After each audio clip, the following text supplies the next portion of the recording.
ప్రతి కుటుంబంలో స్త్రీ పాత్ర చాలా అమూల్యమైంది. స్త్రీకి భూమికున్నంత ఓపిక ఉంటుంది. ఒక స్త్రీ రాత్రి పగలు ఇంటి కోసం ఎంతో కష్టపడి కుటుంబాన్ని నిలబెడుతుంది. తన జీవితంలో ఎన్నో కష్టాలు అవమానాలని మౌనంగా భరిస్తుంది. అలా ఎన్నో కష్టాలకు బాధలకు ఎదురొడ్డి తను కొవ్వొత్తిలా కరిగిపోతూ తన కుటుంబానికి మాత్రం ఒక వెలుగవుతుంది. అలాంటి ఒక స్త్రీ జీవిత కథ ఇది. ఇది నా కథ కాదు, నాలాంటి మీ కథ కాదు, మీకోసం రాసిన మీ గుండెలో నిలిచిపోయే మన అందరి కథ. అదిగో దూరంగా కనిపిస్తుందే, అదే వీరాపురం అనే పచ్చటి అందమైన ఊరు. అదిగో అక్కడ నవ్వుతూ నడుస్తుండే ఒక అమ్మాయి. అది ఎవరో కాదండి, నేనే. నా పేరు అనామిక. నా జీవితం మొదటి నుండి ఇంత ప్రశాంతంగా లేదు. మా అమ్మ నేను చిన్నపిల్లగా ఉన్నప్పుడే ఒక భయంకరమైన వ్యాధితో దేవుని దగ్గరికి వెళ్ళిపోయింది. అమ్మలేని వెళితే నన్ను చాలా బాధించింది.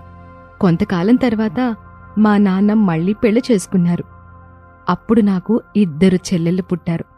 వాళ్ళు అవని, అంజలి. వాళ్ళిప్పుడు టౌన్లో హాస్టల్లో ఉండి డిగ్రీ చదువుతున్నారు. ఏంటి మా నాన్న మా పిన్ని ఎక్కడా అని చూస్తున్నారా? అదిగో అక్కడ అరుగు మీద కూర్చున్నవారే మా నాన్న, పేరు సుధాకర్. ఆ పక్కనే కూర్చున్నవారు మా తాత రాఘవయ్య. మా నాన్నకి మా పిన్నంటే ఎంతో భయం, కాని నేనంటే ప్రాణం. ఆ పక్కన ఉన్న మా తాత రాఘవయ్య మాత్రమే నా కోసం మా పిన్ని ఎదురుగా నించొని గట్టిగా మాట్లాడే ఏకైక వ్యక్తి. ఇక మా పిన్నిని చూపిస్తాను, ఆగండి. అనామిక ఇల్లంతా ఒక్కసారి కలియ తిరిగి చూస్తుంది. ఎక్కడా ఎవరూ కనిపించకపోవడంతో మెల్లగా బయటికి నడుస్తుంది. అంతలో అనామికకి తన పిన్ని కాంతమ్మ ఎదురవుతుంది. ఏంటి ఇళ్లంతా ఏదో దొంగలా తిరుగుతున్నావు? ఇంట్లో ఏవైనా మాయం చేద్దామనా? అలా ఏం లేదు పిన్ని, వంటింట్లో వంట అంతా అయిపోయింది. గిన్నెలు కూడా తోమేసి సర్దేశాను. మీరెక్కడా కనిపించకపోతే ఎక్కడికి వెళ్లారా అని చూస్తున్నాను, అంతే పిన్ని. ఓహో, నీకు నా మీద అంత ప్రేమ? నేనేమైనా పారిపోతానా ఏంటి? అయినా నిన్న నువ్వు పిండిన నా చీర మీద ఆ పప్పు కూర మరక అట్టాగే ఉంది. ఒక్క పని సరిగ్గా చేయడం చేత కదా నీకు? నిన్న పనులన్నీ పూర్తి చేసేవరికి రాత్రి అయింది కదా పిన్ని. ఆ రాత్రి చీకట్లో నాకు ఆ మరక సరిగ్గా కనిపించలేదు. ఆ చీర నేను మళ్ళీ ఉతికి పెడతానులే పిన్ని. సరేగాని నువ్వెళ్ళి అమ్మ వాళ్ళని ఏదో ఒక పని చేసుకోపా. అనవసరంగా నా కళ్ళ ముంతిరగబాక. నీ ముఖం సోత్తేనే నా ఒళ్ళు మండిపోతుంది. ఇలా వాళ్ళు మాట్లాడుతూ ఉండగా అంతలో అరుగు మీద నుంచి రాఘవయ్య గారు, సుధాకర్ గారు మెల్లగా నడుస్తూ ఇంట్లోకొస్తారు. నాన్నా కూర్చోండి నాన్న, నేను మంచినీళ్ళు తీసుకురానా? వద్దులే అమ్మా, నీళ్ళు తర్వాత తాగుతాను. ఈరోజు నీ పీజీ ఫైనల్ ఇయర్ ఫలితాలొస్తాయన్నావుగా, ఏమైంది తల్లి? ఫలితాలొచ్చాయా? నువ్వెప్పుడెప్పుడు ఫలితాల గురించి చెప్తావానని ఆలోచిస్తూ నేను ఏ పని చేయలేకపోయానమ్మా. అవునమ్మా, నీ చదువు గురించి మీ నాన్న పొద్దుట్నుంచి కలవరిస్తూనే ఉన్నాడు. నీకు ఖచ్చితంగా మంచి మార్కులొస్తాయి. ఆ సరస్వతీదేవి నీలాంటి కష్టపడే పిల్లల్ని ఎప్పుడూ వదిలిపెట్టదు. నా మనవరాలు ఈ ఊళ్ళోనే పెద్ద చదువు చదివిన పిల్లగా పేరు తెచ్చుకుంటుందనే నమ్మకం నాకు ఉంది. తాతగారు, ఇప్పుడే నా స్నేహితురాలు శ్రావణి ఫోన్ చేసింది. ఆన్లైన్లో చూసి ఫలితాలు చెప్తానంది. దాని గురించి ఆలోచిస్తే నాకు కూడా చాలా కంగారుగా ఉంది నాన్న. ఒకవేళ ఏమైనా తేడా వస్తే? అలాంటిదేమీ ఉండదమ్మా. నువ్వు రాత్రి పగలు కష్టపడి చదివావు. దేవుడు నీ కష్టాన్ని వృధా కానివ్వడు. నువ్వు తప్పకుండా మంచి మార్కులతో పాస్ అవుతావు. ఈ సంభాషణంతా వింటున్న కాంతమ్మ, సరిపోయారు. ఆమెదో పెద్ద కలెక్టర్ పరీక్షలు రాసినట్టు, దేశాన్నది ఎలగబెడుతున్నట్టు కటింగ్లేంటి? ఈ రోజుల్లో పాస్ అవడం ఒక గొప్ప విషయమా ఏంటి? ఆయన చదువుకుంటే మాత్రం ఏం లాభం? వంటింట్లో గరిట తిప్పడమే కదా ఆఖరికి యమ చేసేది. కాంతమ్మ, ఎప్పుడు ఆ నోటి నుంచి మంచి మాట రాదా? పిల్ల సంతోషంగా చదువు గురించి మాట్లాడుతుంటే ప్రోత్సహించడం చేతగాకపోతే ఊరుకోవాలి గాని ఇలా కోపం చూపించడం ఎందుకు? నువ్వు చదువుకోలేదు కాబట్టే చదువు విలువ నీకు తెలియటం లేదు. నేనేం తప్పు మాట్లాడానండి మామయ్య గారు? నాకు చదువు విలువ ఎందుకు తెలీదు? నా కడుపును పుట్టిన అవని, అంజలి నేను చదివేస్తున్నానుగా. వాళ్ళు టౌన్లో హాస్టల్లో ఉండి పెద్ద పెద్ద చదువులు చదువుకుంటున్నారు. మరి వాళ్ళ గురించి మీరెప్పుడైనా ఇట మాట్లాడారా? మీకేమో ఈ అనామేకనే దేవతలా కనిపించుద్ది. నా పిల్లలు మాత్రం మీకు శత్రువుల్లా కనిపిస్తారు. ఇంట్లో వాతావరణం వేడెక్కుతూ ఉండగా ఇంతలో ఇంటి బయట నుంచి అనామిక, అనామిక, ఎక్కడున్నావే? తొందరగా బయటికి రావే. నీకొక అద్భుతమైన గుడ్ న్యూస్ చెప్పాలి. పో అనామిక, పో. నీ స్నేహితురాలు వచ్చిందిగా, అది దాని అరుపులోని. నీకెంతకంటే మంచి స్నేహితులు ఎవరు దొరుకుతారు చెప్పు? చెత్తకి చెత్త తోడు. అనామిక ఇంటి బయటకు వెళ్ళింది. ఏవేం శ్రావణి, ఎందుకంతలా అరుస్తున్నావు? మా పిన్ని నీ అరుపుల వలన కోపగించుకుందిలే, ఏమనుకోకు. మన పీజీ ఫైనల్ ఇయర్ రిజల్ట్ వచ్చాయే, నువ్వు డిస్టింక్షన్లో పాస్ అయ్యావు. అంతేకాకుండా మన కాలేజ్లోనే ఫస్ట్ వచ్చావు. అనామిక మన కాలేజ్కే గర్వకారణమని, తనకి గోల్డ్ మెడల్ వచ్చే అవకాశం కూడా ఉందని ఇప్పుడే మన వినయ్ సార్ ఫోన్ చేసి నాకు ఆ విషయం చెప్పారు. ఆ మాట విన్నాక నాకెంత సంతోషంగా ఉందో తెలుసా? నిజమా శ్రావణి? నేను నిజంగానే కాలేజ్ ఫస్ట్ వచ్చానా? ఇది కల కాదు కదా? నీ మీదొట్టాహ, ఇది 100% నిజం. కావాలంటే ఈ ఫోన్లో చూడు. వెళ్ళి ఈ విషయం మీ నాన్నగారికి తాతగారికి చెప్పు. వెళ్ళవే తొందరగా. అనామిక చాలా ఆనందపడుతూ ఇంట్లోకి పరిగెడుతుంది. నాన్న, నేను డిస్టింక్షన్లో పాస్ అయ్యాను నాన్న. అంతేకాకుండా కాలేజ్ ఫస్ట్ వచ్చానంట. ఎంత గొప్ప వార్త చెప్పావమ్మా తల్లి. నాకు చాలా గర్వంగా ఉంది. ఈ ఊళ్ళో నన్నందరూ సుధాకర్ కూతురు కాలేజీ ఫస్ట్ వచ్చిందని మెచ్చుకుంటుంటే వినాలనుందమ్మా. నేను ముందే చెప్పాను కదా తల్లి, నీ కష్టానికి తగ్గ ఫలితం దేవుడిచ్చాడు. నువ్వీ కుటుంబానికి పేరు తెచ్చావమ్మా. నీ కన్న తల్లి స్వర్గంలో ఉండి నిన్ను చూసి ఎంతగానో మురిసిపోతుంది తల్లి. ఆ మాట విని కాంతమ్మకి చాలా కోపం వచ్చింది. దానికి అంత ఆనందం ఎందుకు? బాగా డబ్బులు పెట్టి పెద్ద కాలేజీలో ఆమెను చేర్పించాం కదా, అన్ని డబ్బులు పెట్టాక పాస్ అవదా ఏంటి? దానిలంత గొప్ప విషయం ఏముంది? ఈ రోజుల్లో చదువుకునే వాళ్ళందరూ పాస్ అవుతున్నారు. దీనికంత బిల్డప్ అవసరం మీ అందరికీ? కాంతమ్మ, నీ నోటికి అసలు అదుపు లేదా? మన అనామిక తెలివితేటలు చూసి ఆ కాలేజీ వాళ్ళు ఫ్రీ సీట్ ఇచ్చారు. ఆమె ప్రతిభకు మెచ్చి ఫీజు లేకుండా చదివించారు. మనకి రూపాయి కూడా ఖర్చు కాలేదు. అలాంటప్పుడు ఫీజులు కట్టామని ఎట్టా అంటావు? ఏంటి, అనామిక ఉచితంగా చదివిందంటారేంటి మామగారు? రోజు కాలేజీకి వెళ్ళి రావడానికి బస్ ఛార్జీలు, అట్టగే ఎగ్జామ్ ఫీజుకి డబ్బులు మేం కట్టాంగా. అవన్నీ మీ దృష్టిలో డబ్బులు కావా ఏంటి? నామమాత్రంగా ఏదో కట్టాం, దాన్ని కూడా పెద్ద విషయంగా మాట్లాడుతున్నావుగా. ఆ మాత్రం దానికి ఎలా అంటే, మరి మొన్న నీ కూతుళ్ళు అవని అంజలి ఇద్దరికీ టౌన్ హాస్టల్లో ఉండి చదువుకోవడానికి 1000 రూపాయలు కట్టాంగా. దానికేమంటావు? వాళ్ళ ఫీజులు కట్టడానికి సుధాకర్ అప్పులు కూడా చేయాల్సి వచ్చింది. దానికి నోరు మెదపేంటి? చూసారా మీ నాన్నగారి మాటలు? నా పిల్లలు అనామిక ఒకటేనా? నా పిల్లలు అవని అంజలి ఈ ఊరికి రాన్లు. వాళ్ళు పెద్ద పెద్ద కాలేజీల్లో చదవాలి. మీకు అనామిక అంటేనే ఇష్టం. నా కూతుర్ని ఎప్పుడు ఏదో ఒకటి అనాలని, తక్కువ చేయాలని చూస్తారు. సుధాకర్ వైపు తిరిగి తీవ్రమైన కోపంతో, యావండి, మీరెట్టాగే మోగబొమ్మలా చూస్తా ఉంటారా? మీ నాన్నని నా కూతుర్ల మీద ఏడడం మానేమనండి, లేకపోతే నేను అసలు ఊరుకోను. అలా అని కాంతమ్మ కోపంగా అక్కడి నుంచి వెళ్ళిపోయింది. కాంతమ్మ వెళ్ళిపోయాక సుధాకర్ నెమ్మదిగా అనామిక దగ్గరికి వస్తాడు. తండ్రిగా తన కూతురికి సపోర్ట్ మాట్లాడలేకపోతున్నాననే ఆవేదన ఆయన ముఖంలో స్పష్టంగా కనిపిస్తుంది. ఆయన తన జేబులో నుండి కొన్ని డబ్బులు తీసి, తల్లి అనామిక, నువ్వు మీ పిన్ని మాటలేవి పట్టించుకోబాకమ్మా. నీకు తెలుసుగా మీ పిన్ని మనస్తత్వం గురించి. తనంతే, కొంచెం కోపిష్టి. ఇదిగో ఈ డబ్బులు తీసుకెళ్లి స్వీట్లు కొనుక్కుందా అమ్మా. మన చుట్టుపక్కల వాళ్ళకి, నీ స్నేహితురాలకి స్వీట్లు పంచుదు గాని. నాన్న, స్వీట్స్ ఎందుకు?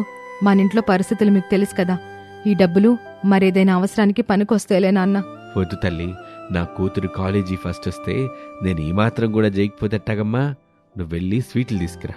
శ్రావణి, నువ్వు కూడా వెళ్ళమ్మా. ఇద్దరు కలిసి వెళ్ళి మంచి స్వీట్లు తీసుకురండి. సరే నాన్న, నేనిప్పుడే శ్రావణితో వెళ్ళి స్వీట్స్ తెస్తాను. అనామిక, శ్రావణి ఇద్దరూ కలిసి ఊరి వీధిలోకి నడుస్తారు. వాళ్ళు వెళ్ళిన తర్వాత రాఘవయ్య సుధాకర్ వైపు తీవ్రమైన అసంతృప్తితో చూస్తాడు. బాబు సుధాకరు, నా కళ్ళ ముందు జరిగే ఈ ఘోరాన్ని నేను చూడలేకపోతున్నాన్రా. అనామికకి తన తల్లి బ్రతుకుంటే ఈరోజు ఎంత ఆనందపడేదో గదరా. నాన్న, నన్నేం చేయమంటావు? నా పరిస్థితి నీకు తెలియంది కాదు కదా. ఏం చేయమంటావా? నువ్వా కాంతమ్మకి మొగుడివి, అనామికకి తండ్రివి. పాపం అనామికని తన పిన్ని రోజుకి 100 మాటలన్నా నీ ముఖం చూసి గొడవలు కాకూడదని ఒక్క మాట కూడా ఎదురందో. నువ్వేమో నోరు లేని ఓళ్లాగా, నాలుగు లేని ఓళ్లాగా అట్టా మౌనంగా ఉండిపోవడం నాకు అసలు నచ్చటం లేదురా. నువ్వు కొంచెమైనా గట్టిగా మాట్లాడితేనే కదా ఆ కాంతమ్మ అదుపులో ఉండేది. నన్నేం చేయమంటావు నాన్న? నేను ఒక్క మాట గట్టిగా మాట్లాడితే అది ఇల్లు పీకి పందిరేస్తుంది, ఏడుపులు పెడబొబ్బులు పెట్టింది, ఊరందరినీ పిలిచి నా పరువు బజార్నికి ఏడుస్తుంది. పోనీ మంచిగా చెప్దామంటే అసలు విందు. నేను ఆ రోజు తొందరపడి రెండో పెళ్లి ఎందుకు చేసుకున్నానా అని ప్రతిరోజు కుమిలిపోతున్నాను నాన్న. నా తప్పు వల్లే నా కూతురు ఈ నరకాన్ని అనుభవిస్తోంది. నా కడుపు కోత నీకు అర్థం కావట్లేదు నాన్న. నీ బాధ నాకు అర్థం అవుతుందిరా, కానీ మనసున్న మనుషులు మౌనంగా ఉంటే మనసు లేని రాక్షసులు మరింత రెచ్చిపోతారు. ఇప్పటికైనా అనామిక విషయంలో నువ్వు ధైర్యంగా ఉండాలిరా సుధాకరు, లేకపోతే ఆ పిల్ల జీవితం నాశనం అయిపోద్ది. సుధాకర్ గుండెల్లో బాధతో తలదించుకొని పొలం వైపు నడుస్తాడు. రాఘవయ్య అక్కడే అరుగు మీద కూర్చుని శూన్యంలోకి చూస్తూ దీర్ఘంగా ఆలోచిస్తూ ఉంటాడు. అనామిక, శ్రావణి ఇద్దరూ కలిసి మార్కెట్లో ఉన్న స్వీట్ షాప్ వైపు నడుస్తూ ఉంటారు. ఏవే అనామిక, ఎంతకాలం ఇలా భరిస్తావే? నీ పిన్ని ప్రవర్తన రోజురోజుకి మరీ దారుణంగా తయారవుతుంది. నువ్వు కాలేజీ ఫస్ట్ వస్తే కనీసం ఆనందపడకపోగా కోపంగా మాట్లాడితే నువ్వెలా తట్టుకున్నావే? ఏం చేయమంటావు శ్రావణి, అంత నా నుదుటి రాత. మా అమ్మ బ్రతుకుంటే నా పరిస్థితి ఇలా ఉండేది కాదు కదా. మా నాన్న నేనంటే ప్రాణం ఇస్తారు, కానీ పిన్ని ముందు ఆయన కూడా ఏమీ మాట్లాడలేకపోతున్నారు. ఆయన బాధపడకూడదనే నేను అన్నీ మౌనంగా భరిస్తున్నానే. నీ మంచితనమే నీకు శాపంగా మారిందనామిక. ఇద్దరూ మాట్లాడుకుంటూ కాసేపు బయట గడుపుతారు. ఆ తర్వాత అనామిక స్వీట్స్తో ఇంటికి తిరిగి వచ్చేసరికి మధ్యాహ్నం అవుతుంది. అనామిక ఆ స్వీట్స్ తెచ్చి తన పిన్ని చేతిలో పెడుతుంది. అనామిక, ఈ స్వీట్లు ఎందుకు తెచ్చావు? నీకు డబ్బులు ఎక్కడే? కాంతమ్మ, ఆ స్వీట్లు నేనే కొనమన్నాను. మన అనామిక కాలేజీ ఫస్ట్ వచ్చిందిగా, చుట్టుపక్కల వాళ్ళకి స్వీట్లు పంచాలని తెమ్మన్నాను. మన పిల్ల సాధించిన విజయానికి ఈ మాత్రం సంతోషపడకూడదా? అవని అంజలి టౌన్లో హాస్టల్లో ఉంటే ఇలా కనీసం పండ్లు కొనివ్వడానికి మీ దగ్గర డబ్బులుండవు, కానీ ఈ అనామికకి స్వీట్లు కొనివ్వడానికి మాత్రం మీకు డబ్బులు ఎక్కడి నుండి వస్తున్నాయి? నా పిల్లల కంటే ఈ సవితి కూతురే మీకు ఎక్కువైపోయిందన్నమాట. కాంతమ్మ, అది కాదు. మీ నాటకాలు ఆపండిగా. కాంతమ్మ ఆవేశంతో స్వీట్స్ బాక్స్ ని గట్టిగా నేల మీద విసిరేస్తుంది. దాంతో స్వీట్లన్నీ నేల మీద పడిపోతాయి. పిన్ని, ఎంత పనిచేసావు పిన్ని, స్వీట్స్ అన్నీ అలా నేలపాలు చేసావేంటి? నువ్వు మాట్లాడబాక, నీ వల్లే ఈ ఇంట్లో నేను ప్రశాంతంగా ఉండలేకపోతున్నాను.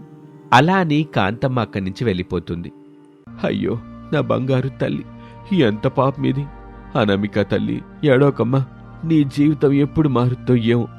నీకు పెళ్ళయ్యి ఈ ఇల్లు వదిలి వెళ్ళిపోతే గాని నీ జీవితంలో మంచి జరుగుద్దమ్మా. ఈ రాక్షస్ దగ్గరుంటే నువ్విట్టాగే ఈ నరకం అనుభవిస్తావు తల్లి. ఆ రోజు మధ్యాహ్నం జరిగిన గొడవ, ఆ తర్వాత నేలపాలైన స్వీట్ల దృశ్యం ఆ ఇంట్లో ఒక తీరని వేదనను మిగిల్చింది. ఇలాంటి పరిస్థితుల్లో కుటుంబ భవిష్యత్తు గురించి ఒక గట్టి నిర్ణయం తీసుకోవాలని రాఘవయ్య గారు నిశ్చయించుకున్నారు. ఒకరోజు ఉదయాన్నే ఒక ముఖ్య విషయం మాట్లాడాలని ఆయన ఇంట్లో అందరినీ పిలిచారు. అప్పుడు ఆయన మొహంలో ఒక గాంభీర్యం ఉంది.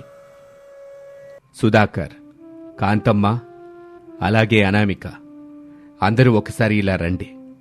మీతో ఒక ముఖ్యమైన విషయం మాట్లాడాలి.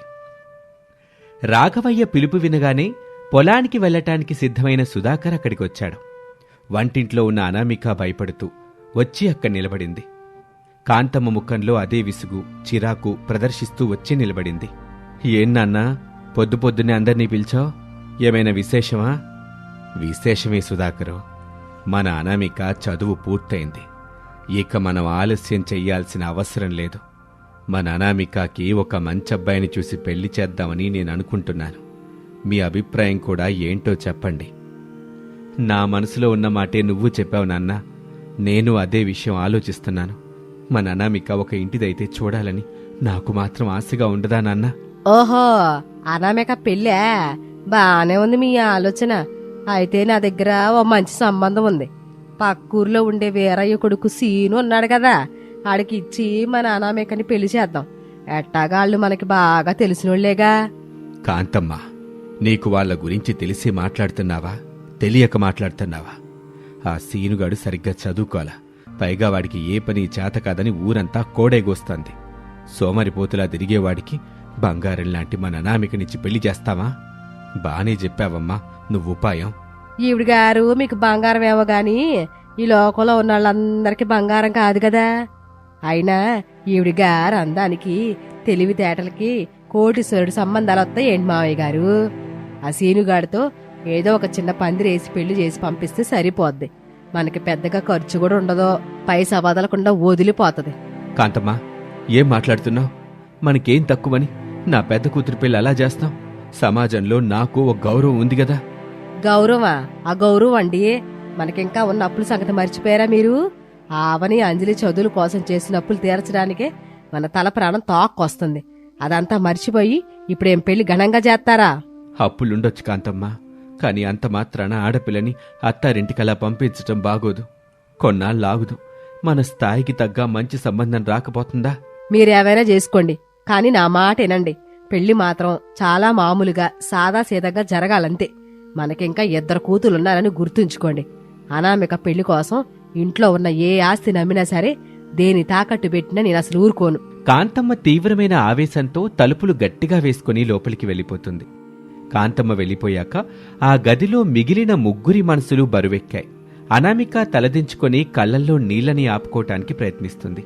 సుధాకర్ నెమ్మదిగా కూతురు దగ్గరికొచ్చి, అమ్మా అనామిక, నిన్నడగకుండానే మేమిలా పెళ్లి సంబంధాలు చూస్తున్నందుకు నీకు మా మీద కోపంగా ఉందా తల్లి? పోనీ నీ మనసులో ఏముందో చెప్పమ్మా. అదేం లేదు నాన్నా, మీ ఇష్టమే నా ఇష్టం. మీరు నా గురించి ఏ నిర్ణయం తీసుకున్నా అది నా మంచికి అని నాకు తెలుసు. కానీ మన ఇంట్లో ఇలా రోజు గొడవలు జరగడం నాకు నచ్చడం లేదు నాన్న. కానీ నా వల్ల మీరు తాతగారు పిన్నితో మాటలు పడ్డం నేను తట్టుకోలేకపోతున్నాను.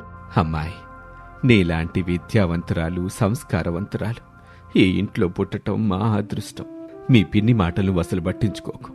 నీకు మంచి అబ్బాయిని చూడడం ఈ ముసలి తాతయ్య బాధ్యత. నాకు ఏ ఆడంబరాలొద్దు నాన్న. పిన్ని అన్నట్టు నా పెళ్లికి పెద్దగా ఖర్చు చేయాల్సిన అవసరం లేదు. నా వల్ల మన కుటుంబం మరింత అప్పుల్లో కూరుకుపోవడం నాకిష్టం లేదు. నువ్వలా అనకు తల్లి. నా ప్రాణం పోయినా నిన్నలా సాదాసీదాగా పంపించను. నీకు తగిన వరుణ్ణి తెచ్చి నిన్ను మహాలక్ష్మిలా పంపిస్తాను. ఆ రోజు నుంచి రాఘవయ్య ఊళ్ళోనూ చుట్టుపక్కల గ్రామాల్లోనూ తనకు తెలిసిన వాళ్ళందరికీ అనామికకి మంచి సంబంధాలు చూడమని చెప్పటం మొదలుపెట్టారు. అలా చాలా మందితో మాట్లాడారు. కాని అనామిక తెలివితేటలకి, గుణానికి సరిపోయే అబ్బాయి ఎక్కడా కనిపించలేదు. అప్పుడు రాఘవయ్యకి ఒక పాత బంధువు గుర్తుకొచ్చాడు. ఆయనే ప్రసాద్. ప్రసాద్ అనామిక తల్లివైపు నుంచి అలాగే రాఘవయ్య గారికి కూడా చుట్టమవుతాడు. సుధాకరు, మన ప్రసాద్ ఉన్నాడు గదా, ఆయనకు కూడా ఓసారి ఫోన్ చేసి అడిగితే బాగుంటుందనిపిస్తుందిరా. ఆయన మన కుటుంబానికి ఎంతో ఆప్తుడు. అవునన్నా, ప్రసాద్ గారు చాలా మంచివారు, మనసున్న మనిషి. ఆయనకోసారి అడిగి చూడడంలో తప్పులేదు. అమ్మా అనామిక, ఓసారి ప్రసాద్ గారి నంబర్కి డైల్ చేసి నాకు ఇవ్వు తల్లి. అనామిక తన తాతగారు చెప్పిన నెంబర్కి డయల్ చేసి ఇచ్చింది. అవతలి వైపు నుంచి ప్రసాద్ ఫోన్ ఎత్తాడు. హలో, రాఘవయ్య గారేనా? నమస్కారం అండి. ఎంత కాలానికి ఫోన్ చేశారు? అంతా క్షేమమేనా? నమస్కారం ప్రసాదు, మేమంతా ఇక్కడ క్షేమంగానే ఉన్నాం. మీరంతా ఎలాగున్నారు? పిల్లలు, శారద బావుందా? మాకేం లోటు లేదు రాఘవయ్య గారు, మీ దయ వల్ల అంతా బావున్నాం. ఇంతకీ ఏమిటి విశేషం? ఏమీ లేదు ప్రసాదు, మన అనామిక ఉందిగా, తనకిప్పుడు పెళ్లి సంబంధాలు చూస్తున్నాం. మీ దృష్టిలో ఎవరైనా మంచి బుద్ధివంతుడైన అబ్బాయి ఉంటే చెప్పండి. అందుకే ఫోన్ చేశాను. అనామిక, ఆ పిల్లని నేనెప్పుడో చిన్నప్పుడు చూశాను. ఇప్పుడు ఎలా ఉంది రాఘవయ్య గారు? ఏం చదువుకుంది? అనామిక ఇప్పుడు చాలా పెద్దదైపోయిందండి, చాలా తెలివైంది. తనకొచ్చిన మార్కులకి ఇంటర్లోనూ, డిగ్రీలోనూ, పీజీలోనూ కూడా ఫ్రీగానే సీట్లొచ్చాయండి. ఈ మధ్య తన పీజీ ఫైనల్ ఇయర్ రిజల్ట్ వస్తే మన అనామిక కాలేజీ ఫస్ట్ వచ్చిందండి. అవునా? మీరు చెప్పేది వింటుంటే నిజంగా చాలా సంతోషంగా ఉందండి. ఎంత గొప్ప వార్త చెప్పారు. పాపం, ఆ అమ్మాయి తల్లి బ్రతుకుంటే ఈరోజు ఎంత ఆనందపడేదో గదా. అయినా అనామిక ఇంత స్థాయికి రావటం నాకు చాలా గర్వంగా ఉందండి. మీరస్సలు కంగారు పడకండి రాఘవయ్య గారు. అమ్మాయికో మంచి అబ్బాయిని వెతికి పెట్టే పూర్తి బాధ్యత నాది. చాలా సంతోషం ప్రసాద్ బాబు, మీ మీద నమ్మకంతో నీలా అడిగాను. ఉంటాను మరి. రాఘవయ్య ఫోన్ కట్ చేశాక అనామిక కుతూహలంగా తాతగారి వైపు చూసింది. తాతగారు, ఇంతకీ ఈ ప్రసాద్ గారు మనకెలా చుట్టాలు? ఆయన కుటుంబం గురించి నాకు కొంచెం చెప్తారా? చెప్తాను వినమ్మా తల్లి. ప్రసాద్ గారు మీ అమ్మమ్మ తరపు మనకి చుట్టం అవుతారు. అలాగే నాకు కూడా దూరపు చుట్టమే. ఒకప్పుడు ఆ ప్రసాద్ చాలా కష్టాల్లో ఉండేవాళ్ళు. వ్యాపారంలో నష్టాలొచ్చి చాలా ఇబ్బంది పడ్డారు. ఆ సమయంలో మీ అమ్మమ్మ తన దగ్గరున్న నగలిచ్చి ఆయనకి సాయం చేసింది. ఆ కృతజ్ఞత ఆయన మనసులో ఎప్పటికట్టాగే ఉండిపోయింది. అవునా తాతగారు? మరి ఆయన ఇప్పుడు ఎలా ఉన్నారు? ఇప్పుడు ఆయన పెద్ద వ్యాపారవేత్తమ్మా. బాగా ఆస్తిపాస్తులు సంపాదించారు. పెద్ద బంగళా ఉంది. కానీ ఎంత డబ్బున్నా ఆయనలో ఎప్పుడూ ఆ పొగరు గాని అహంకారం గాని నేను చూడలేదు తల్లి. ఆయన భార్య పేరు శారద. చాలా పద్ధతి గల మనిషి. ఆయనకి 3 కొడుకులున్నారు. వాళ్ల పేర్లు రమేషు, సురేషు, అరుణు. 3 బుద్ధిమంతులే. అంత పెద్దవాళ్లైనా మనల్ని గుర్తించుకుని అంత ఆప్యాయంగా మాట్లాడడం చాలా గొప్ప విషయం కదా తాతగారు.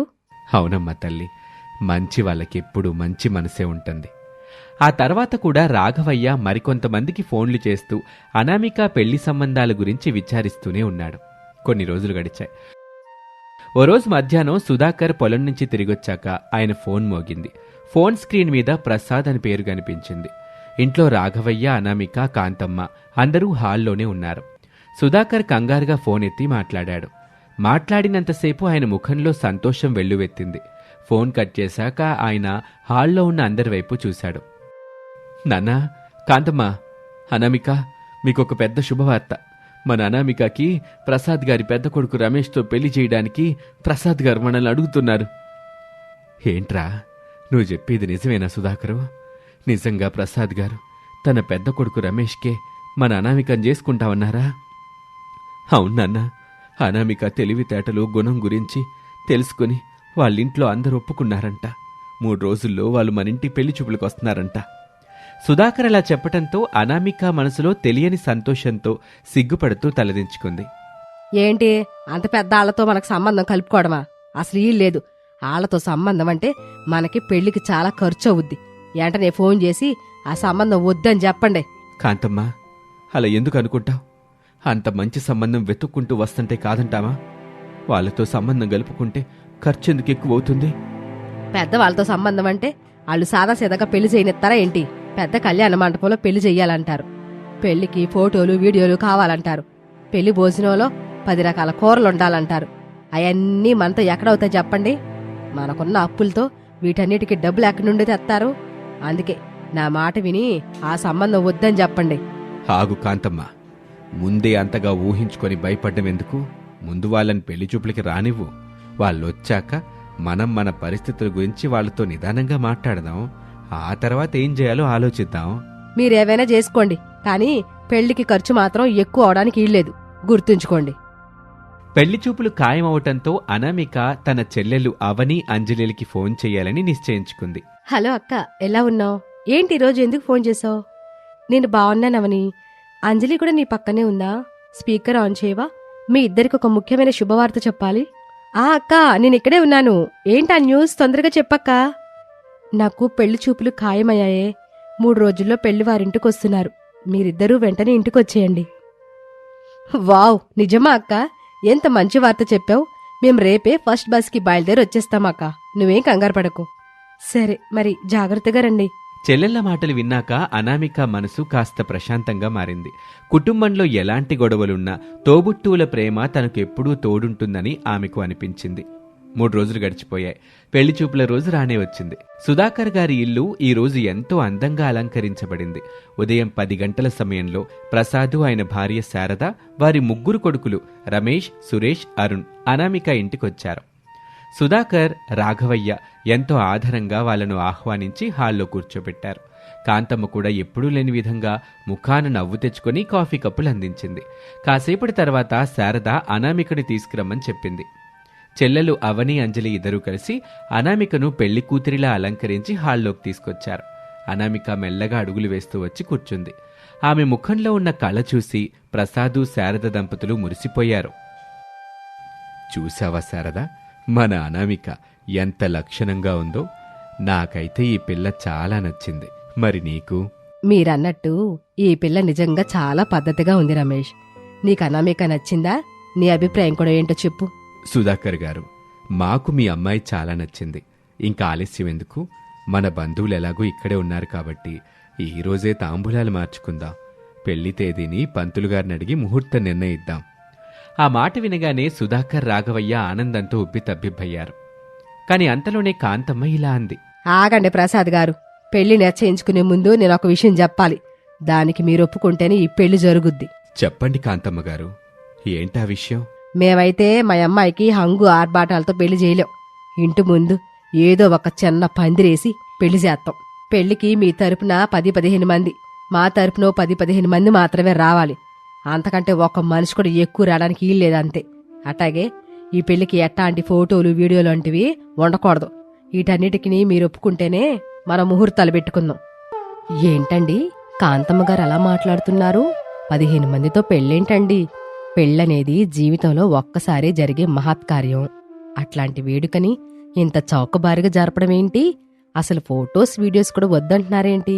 రేపటి రోజున పెళ్లి జ్ఞాపకాలు గుర్తు చేసుకోవడానికి కూడా ఏం ఉండకూడదా ఏంటి? మీకు మా పరిస్థితి తెలియదులే శారదా గారు. ఊరికే పెద్ద పెద్ద మాటలు మాట్లాడితే సరిపోదు. ఈ అనామిక పెళ్లికే మాకున్న ఆస్తంతా ఖర్చు పెట్టేస్తే రేపు నా కడుపున పుట్టిన మిగతా 2 అమ్మాయిల్ని నేనెట్టా చదివించాలి? వాళ్ళకి ఏం పెట్టి పెళ్లిళ్ళు చెయ్యాలి? ఏమైనా సవితి కూతురైతే వాళ్ళు నా సొంత కూతుళ్ళు. వాళ్ళ భవిష్యత్తు నాకు ముఖ్యం.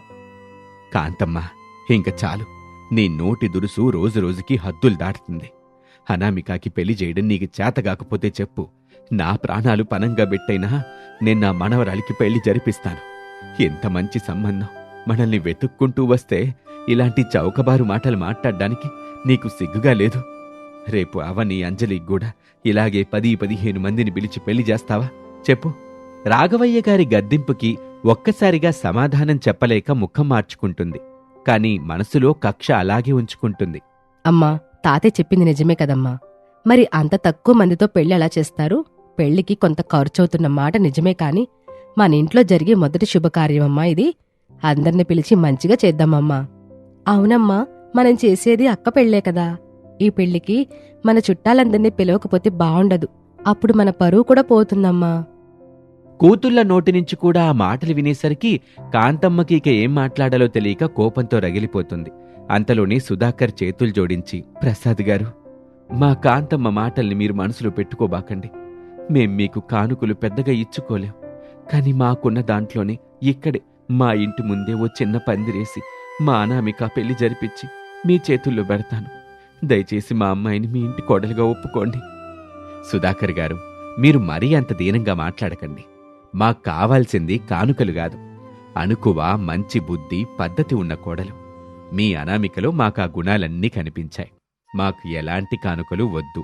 మీ అమ్మాయిని మా ఇంటి మహాలక్ష్మిగా మేం చేసుకుంటాం. ఇక పెళ్లిచూపులు ముగిశాయి. తాంబూలాలు మార్చుకున్నారు. ప్రసాద్, శారద తమ కొడుకులతో కలిసి బయలుదేరారు. రాఘవయ్య అనామికను వెంట పెట్టుకుని వాళ్ల కారు దగ్గరికి వెళ్లారు. అనామిక కళ్లల్లో ఇప్పటికీ భయం, ఆందోళన స్పష్టంగా కనిపిస్తున్నాయి. బాబు ప్రసాదు, శారదమ్మ, ఇందాక మా కాంతమ్మ మాట్లాడిన మాటల్ని మీరసలు మనసులో పెట్టుకోబాకండి. తను చెడ్డది కాదు. కాని అప్పులు చేసి ఇబ్బంది పడ్డం ఎందుకు?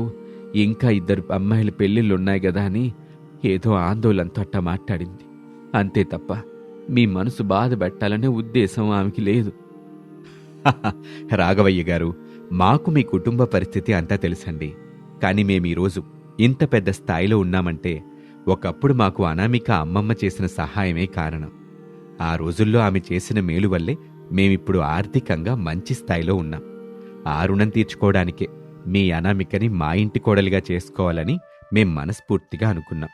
మీరు కానుకల గురించి అస్సలు ఆలోచించకండి. నిజంగా మీ మంచితనానికి నా ధన్యవాదాలు బాబు. పాపం మా అనామిక చాలా మంచిదమ్మా. అలా పిన్ని రోజుకి 100 మాటలన్నా ఒక్కరోజు ఎదురు మాట్లాడదు, గొడవ బల్లేదు. మీ ఇంటికెళ్ళిన తర్వాతైనా నా మనవరాలి జీవితం బాగుండాలి. అదే నేను కోరుకునేది. రాఘవయ్య గారు, మీరసలు బెంగ పెట్టుకోకండి. అనామికని మా ఇంటి కోడలుగా కాదు, మా కూతుర్లా తీసుకెళ్లి చూసుకుంటాం. అనామిక, జాగ్రత్తమ్మా, మేము వెళ్ళొస్తాం. ప్రసాద్, శారదలు అనామికకి బాయ్ చెప్పి కారులో వెళ్ళిపోతారు. అనామిక కళ్ళల్లో ఆనంద బాష్పాలు తిరుగుతూ ఉండగా ఆమె వాళ్లకు బాయ్ చెప్తుంది. దూరం నుంచి ఇదంతా గమనిస్తున్న కాంతమ్మకి అనామికపై కోపం, అసూయ మరింత పెరిగిపోతాయి. ప్రసాద్ లాంటి పెద్ద సంబంధం అనామికకి దక్కడం ఆమె అస్సలు తట్టుకోలేకపోతుంది. వెంటనే ఆమె తన కూతుళ్ళు అవని, అంజలిలని తన గదిలోకి పిలుస్తుంది. చూశారా మీ తాతగారి ఘనకార్యం? అప్పుడే ఆ పెళ్లి వారిని తన బుట్టలో ఎట్టా వేసుకుంటున్నాడో. మీ తాత ఆ అనామికనే అట నెత్తిని పెట్టుకుని తిరుగుతున్నాడో చూశారా? అయినా మీరొక తప్పు చేశారు. ఈరోజు అనవసరంగా మీరు నోరు జారారు. అమ్మా, ఇందులో తప్పే ఉంది? అక్క పెళ్లి బాగా జరిగితే మనకి సంతోషమే కదా. పెచ్చదాన, మీ అక్క గురించి మీరు ఆలోచించినట్టు మీ అక్క మీ గురించి ఒక్కరోజైనా ఆలోచించిందా? మీ తాతకే మీ అక్క అంటేనే ప్రాణం. మీకంటే ఎక్కువ ప్రేమ ఆమె మీద చూపిస్తాడు. మీకు తెలియకుండా అనామికకి ఆయన ఎప్పుడూ డబ్బులు ఎత్తానే ఉంటాడు. కాని పాపం మీరే ఒట్టి అమాయకులు. మీ అక్క మంచిదని అనుకుంటారు. అవునా అమ్మా, తాతయ్య అక్కకి డబ్బులిస్తాడా? ఆ విషయం మాకు తెలియనే తెలీదు. నాకు తెలిసి తాతయ్య నాకు 1-2 సార్లు కంటే ఎక్కువ డబ్బులు ఎప్పుడు ఇవ్వలేదు. నేను తాతయ్యని ఎప్పుడు డబ్బులు అడిగినా నా దగ్గర లేవనేవాడు కదా. మీ తాతయ్య కాదు, మీ నాన్నకు కూడా మీ అక్క అంటేనే ఇష్టం. అందుకే రేపు అప్పు చేసైనా సరే మీ అక్క పెళ్లి ఘనంగా చెయ్యాలని చూస్తాడు. మీ నాన్ననే తాతనే మీరిప్పుడే కంట్రోల్ పెట్టుకోపోతే రేపు మీ ఇద్దరు చదువులకి పెళ్ళిళ్ళకి పైసా కూడా మిగలదు. అప్పుడు మీ జీవితాలు రోడ్డును పడతాయి. మరి జాగ్రత్త. కాంతమ్మ చెప్పిన ఆ మాటలు అవని, అంజలి మనసుల్లో అనామికపై తెలియని ఒక నెగటివ్ ఇంప్రెషన్ని, అసూయను నాటాయి. ఇన్నాళ్ళు అనామికని అక్క అక్క అని ప్రేమగా పిలిచిన వాళ్లే ఇప్పుడు అనామికని తమ వాటా లాక్కుంటున్న శత్రువులా చూడ్డం మొదలు పెడతారు. కొన్ని రోజుల తర్వాత ఓ రోజు సాయంత్రం శారద నుంచి సుధాకర్కి ఫోన్ వస్తుంది. నమస్కారం అండి. వచ్చే నెల 2వ తారీఖున పెళ్లికి మంచి ముహూర్తం ఉందని అయ్యగారు చెప్పారు. అప్పట్లోగా పెళ్లి పనులు చేసుకోండి. అవునా, చాలా మంచి వార్త చెప్పారు. మా పనుల్లో మేముంటాం. ఆ విషయాన్ని సుధాకర్ ఇంట్లో అందరికీ చెప్తాడు. ఇల్లు పెళ్లి పనులతో సందడిగా మారుతుంది.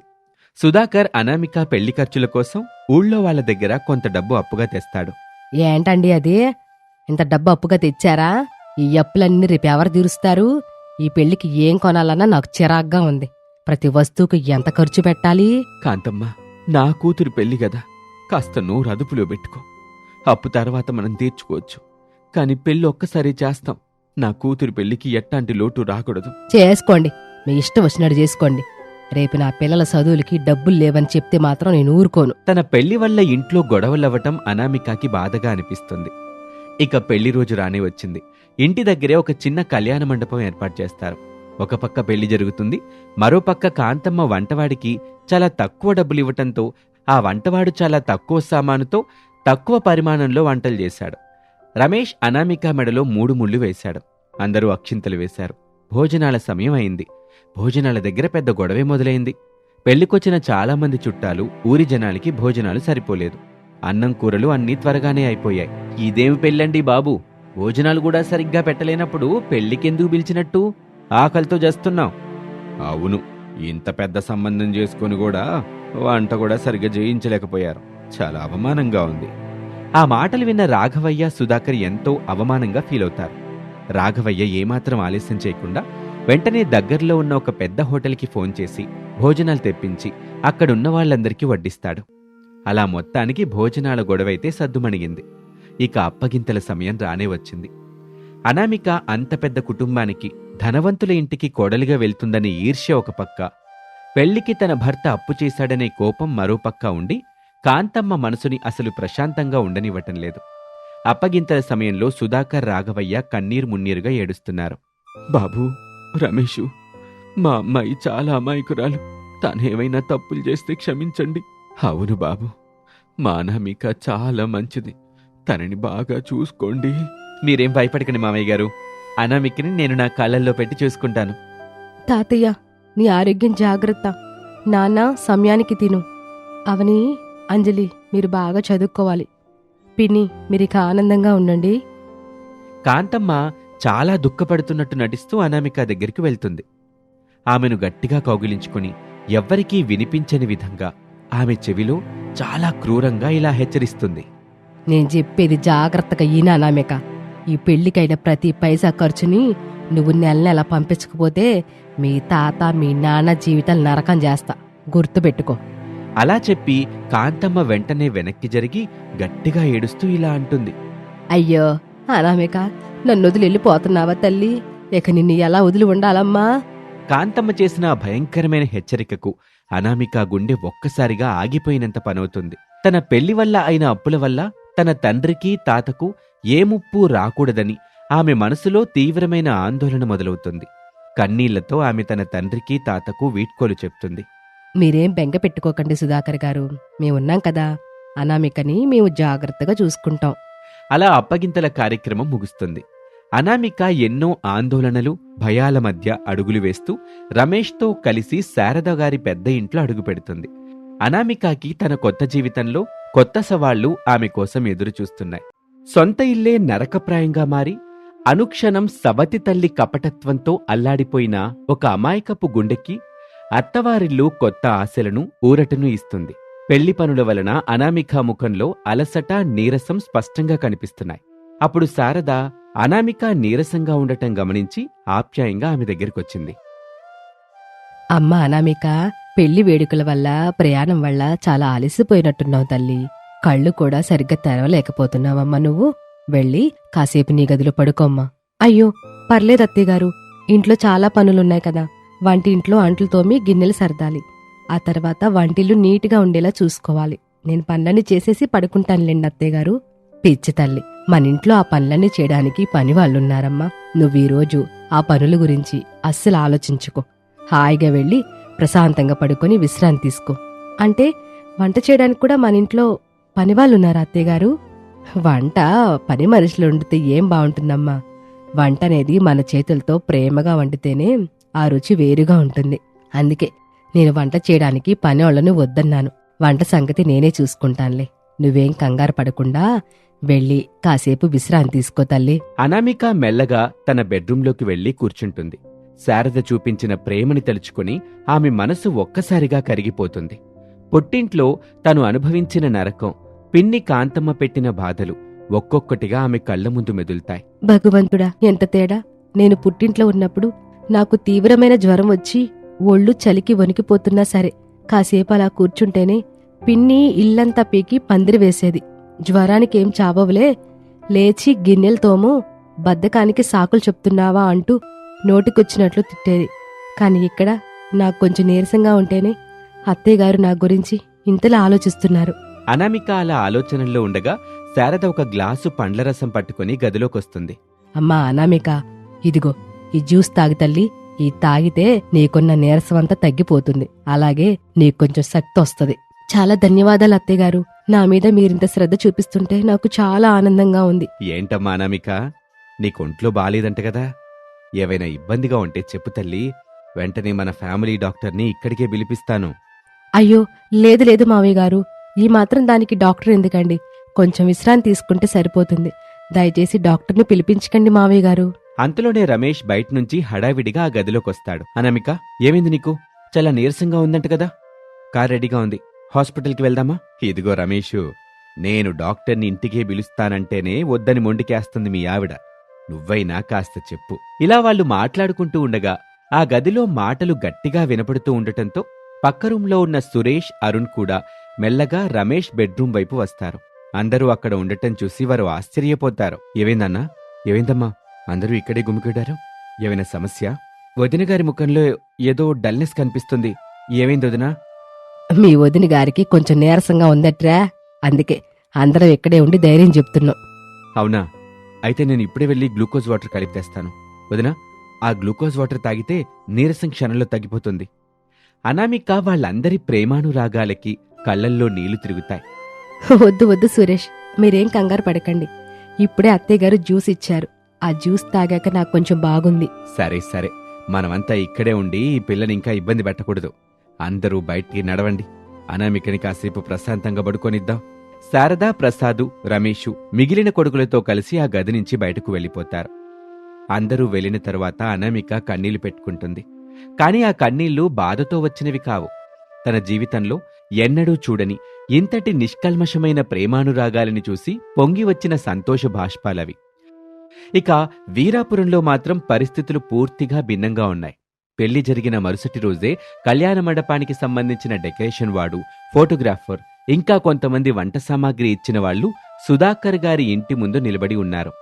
సుధాకర్ గారు, పెళ్ళైపోయింది కదా, మాకివ్వాల్సిన మిగతా డబ్బులు వెంటనే ఇవ్వండి. అవునండి, ఫోటోలు వీడియోలు బాగా వచ్చాయి, కానీ మాకివ్వాల్సిన బాకీ ఇంకా అలాగే ఉంది. మా డబ్బు మాకిచ్చేస్తే మేము వెళ్ళిపోతాం. ఇదిగోండి బాబు, మీ డబ్బులు. ఏమీ తక్కువ లేదు కదా, మా వల్ల ఏమైనా ఆలస్యం అయ్యుంటే క్షమించండి.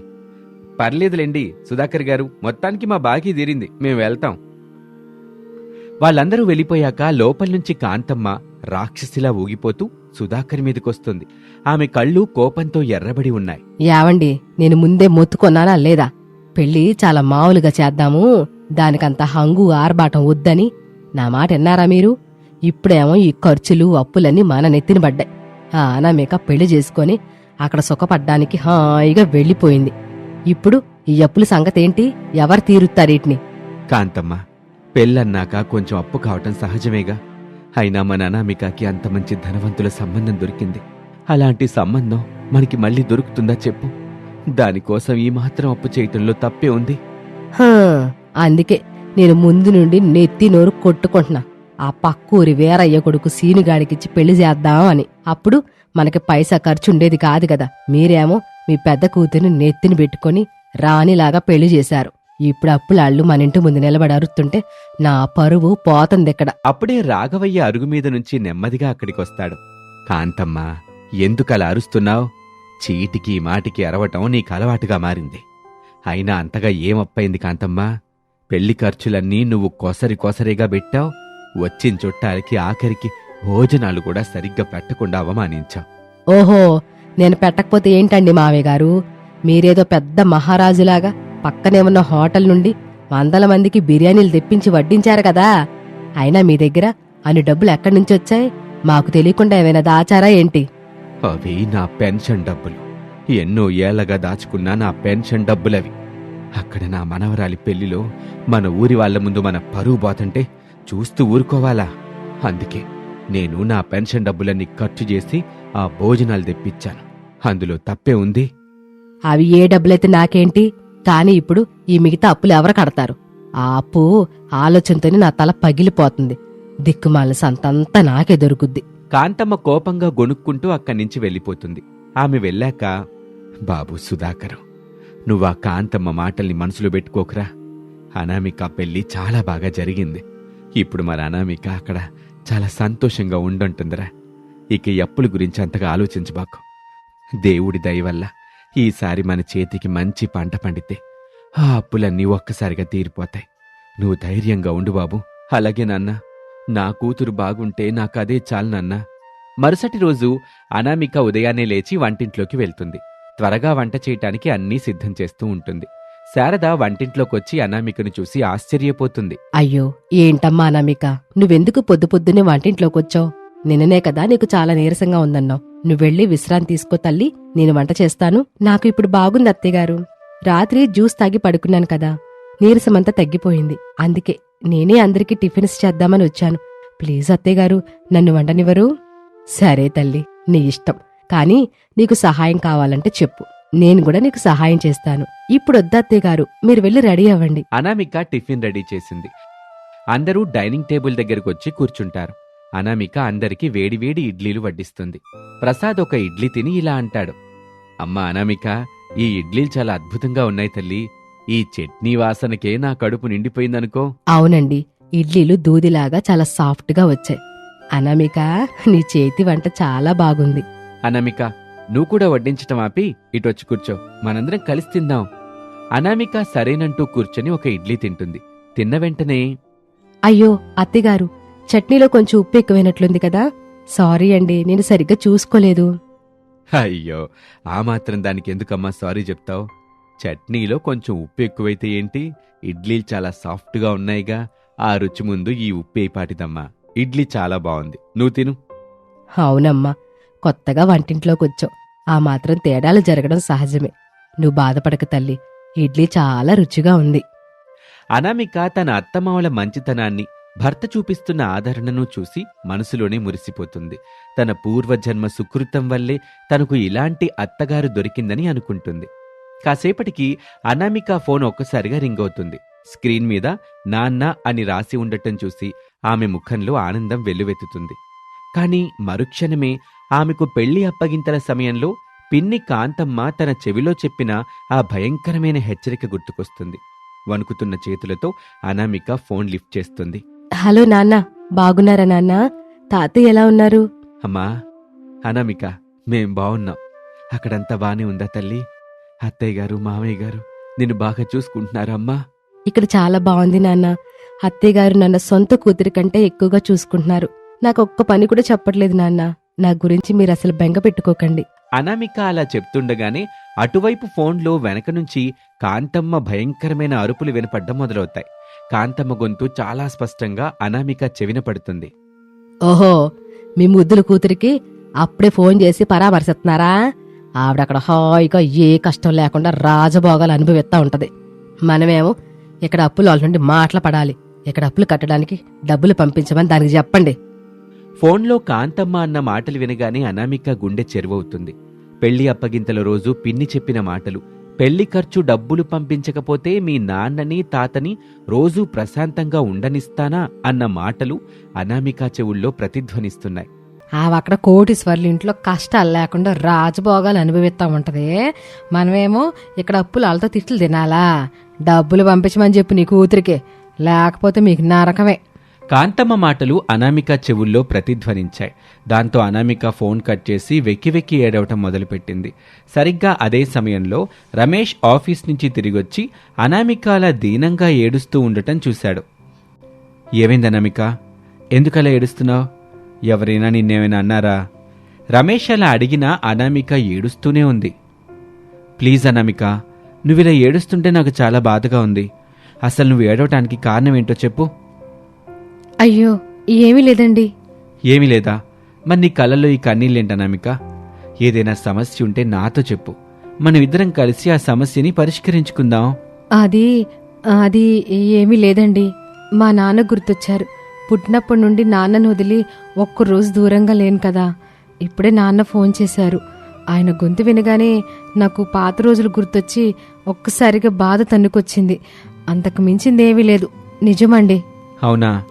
ఇప్పుడు నీ బాధ నాకు అర్థమైందిలే. నాకు ఆఫీస్లో వీలైతే రేపే మనిద్దరం కలిసి మీ ఇంటికి వెళ్దాం. మీ నాన్నని మీ తాతగారిని చూసొద్దాం.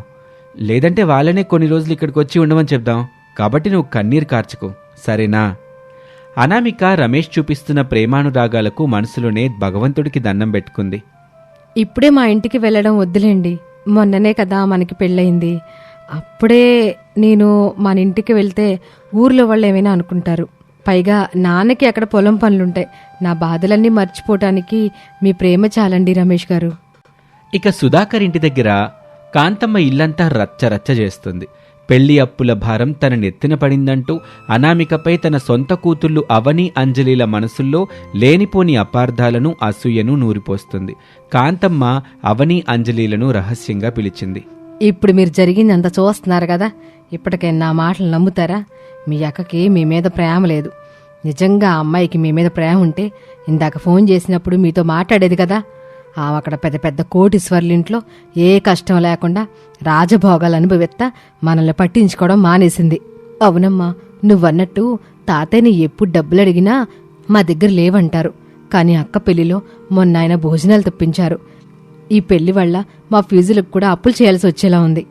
అవునక్క, నాన్నకు కూడా అక్కంటేనే ఇష్టం. రేపు మన చదువులకి మన పెళ్లిళ్ళకి నాన్న దగ్గర ఒక్క రూపాయి కూడా లేదు. అంతా అక్క పెళ్లికి అప్పులు చేసి తగలేశారు. మీ అక్కకే పెద్ద సంబంధం దొరికింది. ఆ అత్తగారు మామగారు చాలా గొప్పోళ్ళు. మీ అక్క అనుకుంటే మీ ఇద్దరి జీవితాల్ని బాగు చేయగలదు. కానీ ఆమెకు స్వార్థం ఎక్కువ. అందుకే మీకు ఎట్లాంటి సహాయం చేయదు. రేపు మీ అక్క పెళ్లి కోసం చేసిన అప్పులన్నీ ఆమె అత్తవారింటి నుండి కట్టేలా చేయమని మీరే మీ నాన్నకి చెప్పాలి. లేకపోతే మన జీవితం ఈ అప్పులు కట్టడానికే సరిపోతుంది. అవునమ్మా, అక్క అక్కడ చాలా హాయిగా ఉంది. నాన్నేమో ఇక్కడ అప్పులతో సతమతమవుతున్నాడు. ఈ అప్పు అక్క పెళ్లి వల్ల అయింది కాబట్టి అక్కే ఈ అప్పులన్నీ కట్టాలి. ఇక ప్రసాద్ ఇంట్లో అత్తవారింట్లో లభించిన గౌరవాన్ని చూసి అనామిక చాలా మురిసిపోతుంది. కాని కాంతమ్మ తన నాన్నను తాతను అప్పుల పేరుతో వేధిస్తుందనే భయం ఆమెను ఒక్క క్షణం కూడా ప్రశాంతంగా ఉండనివ్వటం లేదు. అత్తయ్యని అడిగి డబ్బులు మా ఇంటికి పంపిస్తే నా పరువు మా నాన్న పరువు పోతుంది. పెళ్లి చేసుకున్న వెంటనే డబ్బుల కోసం చూస్తున్నారని అనుకుంటారు. కాబట్టి నా కాళ్ల మీద నేను నిలబడి నా సంపాదనతో నా తండ్రి అప్పులు తీర్చాలి. నా కష్టంతో నా పుట్టింటిని ఆదుకోవాలి అని అనామిక మనసులో గట్టిగా నిశ్చయించుకుంటుంది. వెంటనే ఆమె హాల్లో కూర్చున్న శారదా ప్రసాద్ దగ్గరికి వెళ్తుంది. అత్తయ్యగారు, మావయ్య గారు, మీతో ఒక ముఖ్యమైన విషయం మాట్లాడాలి. చెప్పమ్మా, ఇక్కడ నీకేమైనా ఇబ్బందిగా ఉందా తల్లి? ఏమీ లేదు మావయ్య గారు. నేను పీజీ పూర్తి చేశాను కదా, అలాగే నేను కాలేజ్ ఫస్ట్ కూడా వచ్చాను. నేను చదువుకున్న చదువు కేవలం వంటింటికే పరిమితం కాకూడదని నా ఆశ. మీరు అనుమతిస్తే నేనేదైనా ఉద్యోగం చేయాలనుకుంటున్నాను మావయ్య గారు. అయ్యో అమ్మా అనామిక, ఉద్యోగం చేయడానికి అనుమతి ఎందుకమ్మా? నువ్వంత గొప్ప చదువు చదివిన దానివి. నువ్వన్నట్టు నీ తెలివితేటలు వంటగదికే పరిమితం కాకూడదు. ఉద్యోగం చేసుకో. రేపు మా కోడలు ఉద్యోగం చేస్తుంటే మాకు కూడా చాలా గర్వంగా ఉంటుంది కదా తల్లి. అవునమ్మా అనామిక, మీ అత్తగారు చెప్పింది 100% నిజం. ఎవరైనా తమ కాళ్ల మీద తాము నిలబడాలనుకోవటం చాలా మంచి విషయం. రమేషు, నీ భార్య ఉద్యోగం చేయాలనుకుంటుందిరా. నీకు తెలిసిన కంపెనీల్లో ఏవైనా మంచి అవకాశాలుంటే చూడు. అనామిక కాలేజ్ టాపర్ కదా నాన్న. తన ప్రొఫైల్ చూస్తే ఏ పెద్ద కంపెనీ అయినా వెంటనే తీసుకుంటుంది. నేనే రేపు నా స్నేహితులతో మాట్లాడి ఒక మంచి కంపెనీలో ఇంటర్వ్యూ ఏర్పాటు చేస్తాను. అనామిక, నువ్వు అస్సలు కంగారు పడుకో. నీ వెనక నేనుంటాను. చాలా ధన్యవాదాలు మావయ్య గారు. చాలా థ్యాంక్స్ అత్తయ్య. మీరంతా నా నిర్ణయానికి ఇంతలా సపోర్ట్ చేసినందుకు చాలా థ్యాంక్స్ రమేష్ గారు. రమేష్ వల్ల ఒక వారం రోజుల్లోనే అనామికకి ఒక పెద్ద కంపెనీలో ఇంటర్వ్యూ ఖరారవుతుంది. అనామిక తన తెలివితేటలతో, సబ్జెక్టు నాలెడ్జ్తో ఇంటర్వ్యూ చేసే వాళ్ళను ఎంతగానో ఇంప్రెస్ చేస్తుంది. వెంటనే ఆమెకు ఉద్యోగం ఇవ్వటమే కాదు, జాయినింగ్ బోనస్ కింద 50,000 రూపాయల చెక్కును కూడా అందిస్తారు. అప్పుడు అనామిక ఆనందానికి అవధులు లేకుండా పోతాయి. ఈ డబ్బులతో నాన్న చేసిన అప్పులు కొంతైనా తీరుతాయి. జాబ్ వచ్చింది అనే ఆనందంతో ఇంటికొస్తుంది అనామిక. మావయ్య గారు, నాకు ఉద్యోగం వచ్చిందండి. వచ్చే వారం నుండి జాయిన్ అవ్వమన్నారు. ఇదిగోండి జాయినింగ్ బోనస్ కింద 50,000 రూపాయలు ఇచ్చారు. అమ్మా అనామిక, ఇది నీ మొదటి సంపాదన, నీ కష్టార్జితం. ఈ డబ్బు నీ దగ్గరే ఉండాలి తల్లి. నీకు నచ్చినట్టు వాడుకో. మా ఆశీస్సులు ఎప్పుడూ నీకుంటాయి. అవునమ్మా అనామిక, నీ మొదటి సంపాదనతో నీ పుట్టింటి వాళ్ళకి ఏవైనా సహాయం చేయాలనుకుంటే చేసుకో తల్లి. వాళ్ళెంతగానో సంతోషిస్తారు. అత్తవారి ఆశీస్సులు పొందిన అనామిక వెంటనే తన గదిలోకి వెళ్లి తన తండ్రి సుధాకర్కి ఫోన్ చేస్తుంది. హలో నాన్నా. అమ్మా అనామిక, చెప్పు తల్లి, ఏంటి విశేషం? నాన్నా, నాకొక పెద్ద కంపెనీలో ఉద్యోగం వచ్చింది నాన్నా. ఈరోజే జాయినింగ్ బోనస్ కింద 50,000 రూపాయలు ఇచ్చారు. ఆ డబ్బుని ఇప్పుడే మీ బ్యాంక్ అకౌంట్లో వేస్తాను నాన్నా. దీంతో కొన్ని అప్పులైనా తీర్చేయండి నాన్నా. అయ్యో నా బంగారు తల్లి, ఎంత గొప్పదానివమ్మా నువ్వు. అప్పుడే ఉద్యోగం సాధించి మా అప్పుల గురించి ఆలోచిస్తున్నావా తల్లి? అనామిక ఎంతో సంతోషంగా తండ్రితో మాట్లాడుతూ ఉండగా సరిగ్గా అదే సమయానికి అవని, అంజలి అక్కడికొచ్చారు. తమ తండ్రి ఫోన్లో అనామికతో మాట్లాడుతున్నాడని గ్రహించి అవని నాన్న చేతిలో నుంచి ఫోన్ లాక్కుంటుంది. అనామికకు తన చెల్లెలి గొంతు వినబడగానే, అవని, ఎలా ఉన్నావే? నువ్వింకా హాస్టల్కి వెళ్ళలేదా? అంజలి కూడా అక్కడే ఉందా? మేం బానే ఉన్నామక్క. నాన్నతో ఏదో ఉద్యోగం గురించి చెప్తున్నావు. నీకు ఉద్యోగం వచ్చిందక్క? అవునవని, ఒక పెద్ద మల్టీనేషనల్ కంపెనీలో ఉద్యోగం వచ్చింది. 50,000 రూపాయలు కూడా ఇచ్చారు. నాన్నకి ఆ డబ్బు పంపించాలని అనుకుంటున్నాను. ఓహో, ఉద్యోగం వచ్చిందా? చాలా సంతోషం. మా కాలేజీలో మా ఫ్రెండ్స్ అందరికీ పెద్ద పెద్ద స్మార్ట్ ఫోన్లు ఉన్నాయి. మాకు మాత్రం ఈ పాత డబ్బా ఫోన్లే ఉన్నాయి. మాకు వెంటనే మంచి ఫోన్లు కొనడానికి డబ్బులు పంపించక్క. అవునక్క, నాకు కొత్త ఫోన్ కావాలి. నువ్వు పెద్ద కంపెనీలో చేస్తున్నావు కదా, మా ఇద్దరికి కొత్త ఫోన్లు కొనివ్వు. అవని, అంజలి, ఖచ్చితంగా కొనిపిస్తా. నా మొదటి జీతం రాగానే మీ ఇద్దరికి మంచి ఫోన్లు కొనిపిస్తాను. మీరేం కంగారు పడకండి. మీ చదువులు ఎలా సాగుతున్నాయి? అలా అనామిక చెల్లెలతో మాట్లాడుతూ ఉండగానే అక్కడుండి అంతా గమనిస్తున్న కాంతమ్మ ఒక్కసారిగా అవని చేతిలో నుంచి ఫోన్ లాక్కుంటుంది. ఏంటే అనామిక, 50,000 పంపావా? ఆ డబ్బు దేనికి సరిపోద్ది? మీ నాన్న చేసిన అప్పులు వసూలు చేయడానికి అప్పులు రోజు ఇంటికొచ్చి మా ప్రాణాలు తీస్తున్నారు. అయినా ఆ 50,000 పక్కన పెట్టు. ఇప్పుడు అసలు సమస్య అది కాదు. ఏమైంది పిన్ని? తాతయ్యకి ఏం కాలేదు కదా? ఆయనకి ఏం కాలేదులే. ఇదిగో నీ చెల్లెళ్ళు అవని, అంజలి హాస్టల్ ఫీజులు, కాలేజీల ఫీజులు కట్టాల్సిన టైం వచ్చింది. ఇద్దరికి కలిపి 1,00,000 రూపాయల పైనే కట్టాలి. తొందరగా కట్టకపోతే వాళ్ళ హాస్టల్ నుండి బయటికి నెట్టేస్తామని కాలేజీ వాళ్ళు వార్నింగ్ ఇచ్చారు. ఇప్పుడు ఆ డబ్బులు ఎవరు కడతారు? 1,00,000 రూపాయల పిన్ని. అంత డబ్బు ఇప్పుడు ఎక్కడి నుండి వస్తుంది పిన్ని? నా దగ్గరున్నవి 50,000 మాత్రమే. నాకు అవన్నీ తెలీదు అనామేక. నీ చెల్లెళ్ళ హాస్టల్ ఫీజులు నువ్వే కట్టాలి. లేకపోతే వాళ్ళ చదువులు ఆగిపోతాయి. నువ్వు అక్కడ కోటీశ్వర్ల ఇంట్లో సుఖపడతా, ఇక్కడ నీ చెల్లెల చదువులు నాశనం చేస్తావా? అవునక్క, హాస్టల్ ఫీజులు కట్టకపోతే మమ్మల్ని బయటికి పంపించేస్తారక్క. ఎగ్జామ్ కూడా రాయనివ్వరు. నాన్న దగ్గర అసలు డబ్బులు నువ్వే ఎలాగోలా కట్టాలి. పిన్ని, నేను ఖచ్చితంగా కడతాను. నా మొదటి జీతం రాగానే ఆ ఫీజులన్నీ నేనే కడతాను. దయచేసి నాన్నను తాతయ్యని ఇబ్బంది పెట్టకండి. చూద్దాం నువ్వు ఎంత పంపుతావో చూస్తా. త్వరగా ఆ డబ్బులు అకౌంట్లో పడాలి, లేకపోతే ఇక్కడ ఏం జరుగుతుంది నీకు తెలుసు కదా. అని కాంతమ్మ ఫోన్ కట్ చేస్తుంది. అనామిక ఫోన్ పెట్టేసి నిశ్శబ్దంగా ఏడుస్తుంది. ఇక ఆ రోజు రాత్రి అనామిక తన గదిలో కూర్చుని ఆలోచిస్తూ ఉంటుంది. ఇప్పుడు 1,00,000 రూపాయలు ఎలా సంపాదించాలి? అత్తయ్య గాని మావయ్య గారిని అడిగితే వెంటనే ఇస్తారు. కానీ పెళ్ళైన కొన్ని రోజులకే ఇలా 1,00,000 రూపాయలు అడిగితే వాళ్ళు నన్ను ఏమనుకుంటారు? నా కుటుంబం డబ్బుల కోసమే ఈ సంబంధం చేసుకుందని అనుకోరా? అంతలోనే ఆమె ఫోన్కి ఒక తెలియని నంబర్ నుంచి కాల్ వస్తుంది. అనామిక కంగారుగా ఫోన్ లిఫ్ట్ చేస్తుంది. హలో, ఎవరండి? అమ్మా అనామిక, నేనమ్మా నీ తాతయ్యని మాట్లాడుతున్నాను. పక్కింటి రాము ఫోన్ నుంచి ఫోన్ చేస్తున్నాను తల్లి. తాతయ్య, నువ్వా తాతయ్య? ఎలా ఉన్నావు తాతయ్య? అసలు ఎందుకు ఏడుస్తున్నావు నువ్వు? పిన్ని నిన్నేమైనా అందా? అమ్మా, నా గురించి మీ నాన్న గురించి నువ్వేమి బెంగ పెట్టుకోబాకు తల్లి. ఇందాక కాంతమ్మ నీ చెల్లెళ్ళు నీతో ఫోన్లో మాట్లాడిన మాటలన్నీ నేను విన్నాను తల్లి. ఆ కాంతమ్మకు అసలు మనసు అనేదే లేదు. నీ చెల్లెళ్ళ మనసుల్లో కూడా ఆమె నీ మీద నింపేసింది తల్లి కోపాన్ని. వాళ్ళు కూడా నిన్ను అపార్థం చేసుకుంటున్నారు. అయ్యో తాతయ్య, అవునా?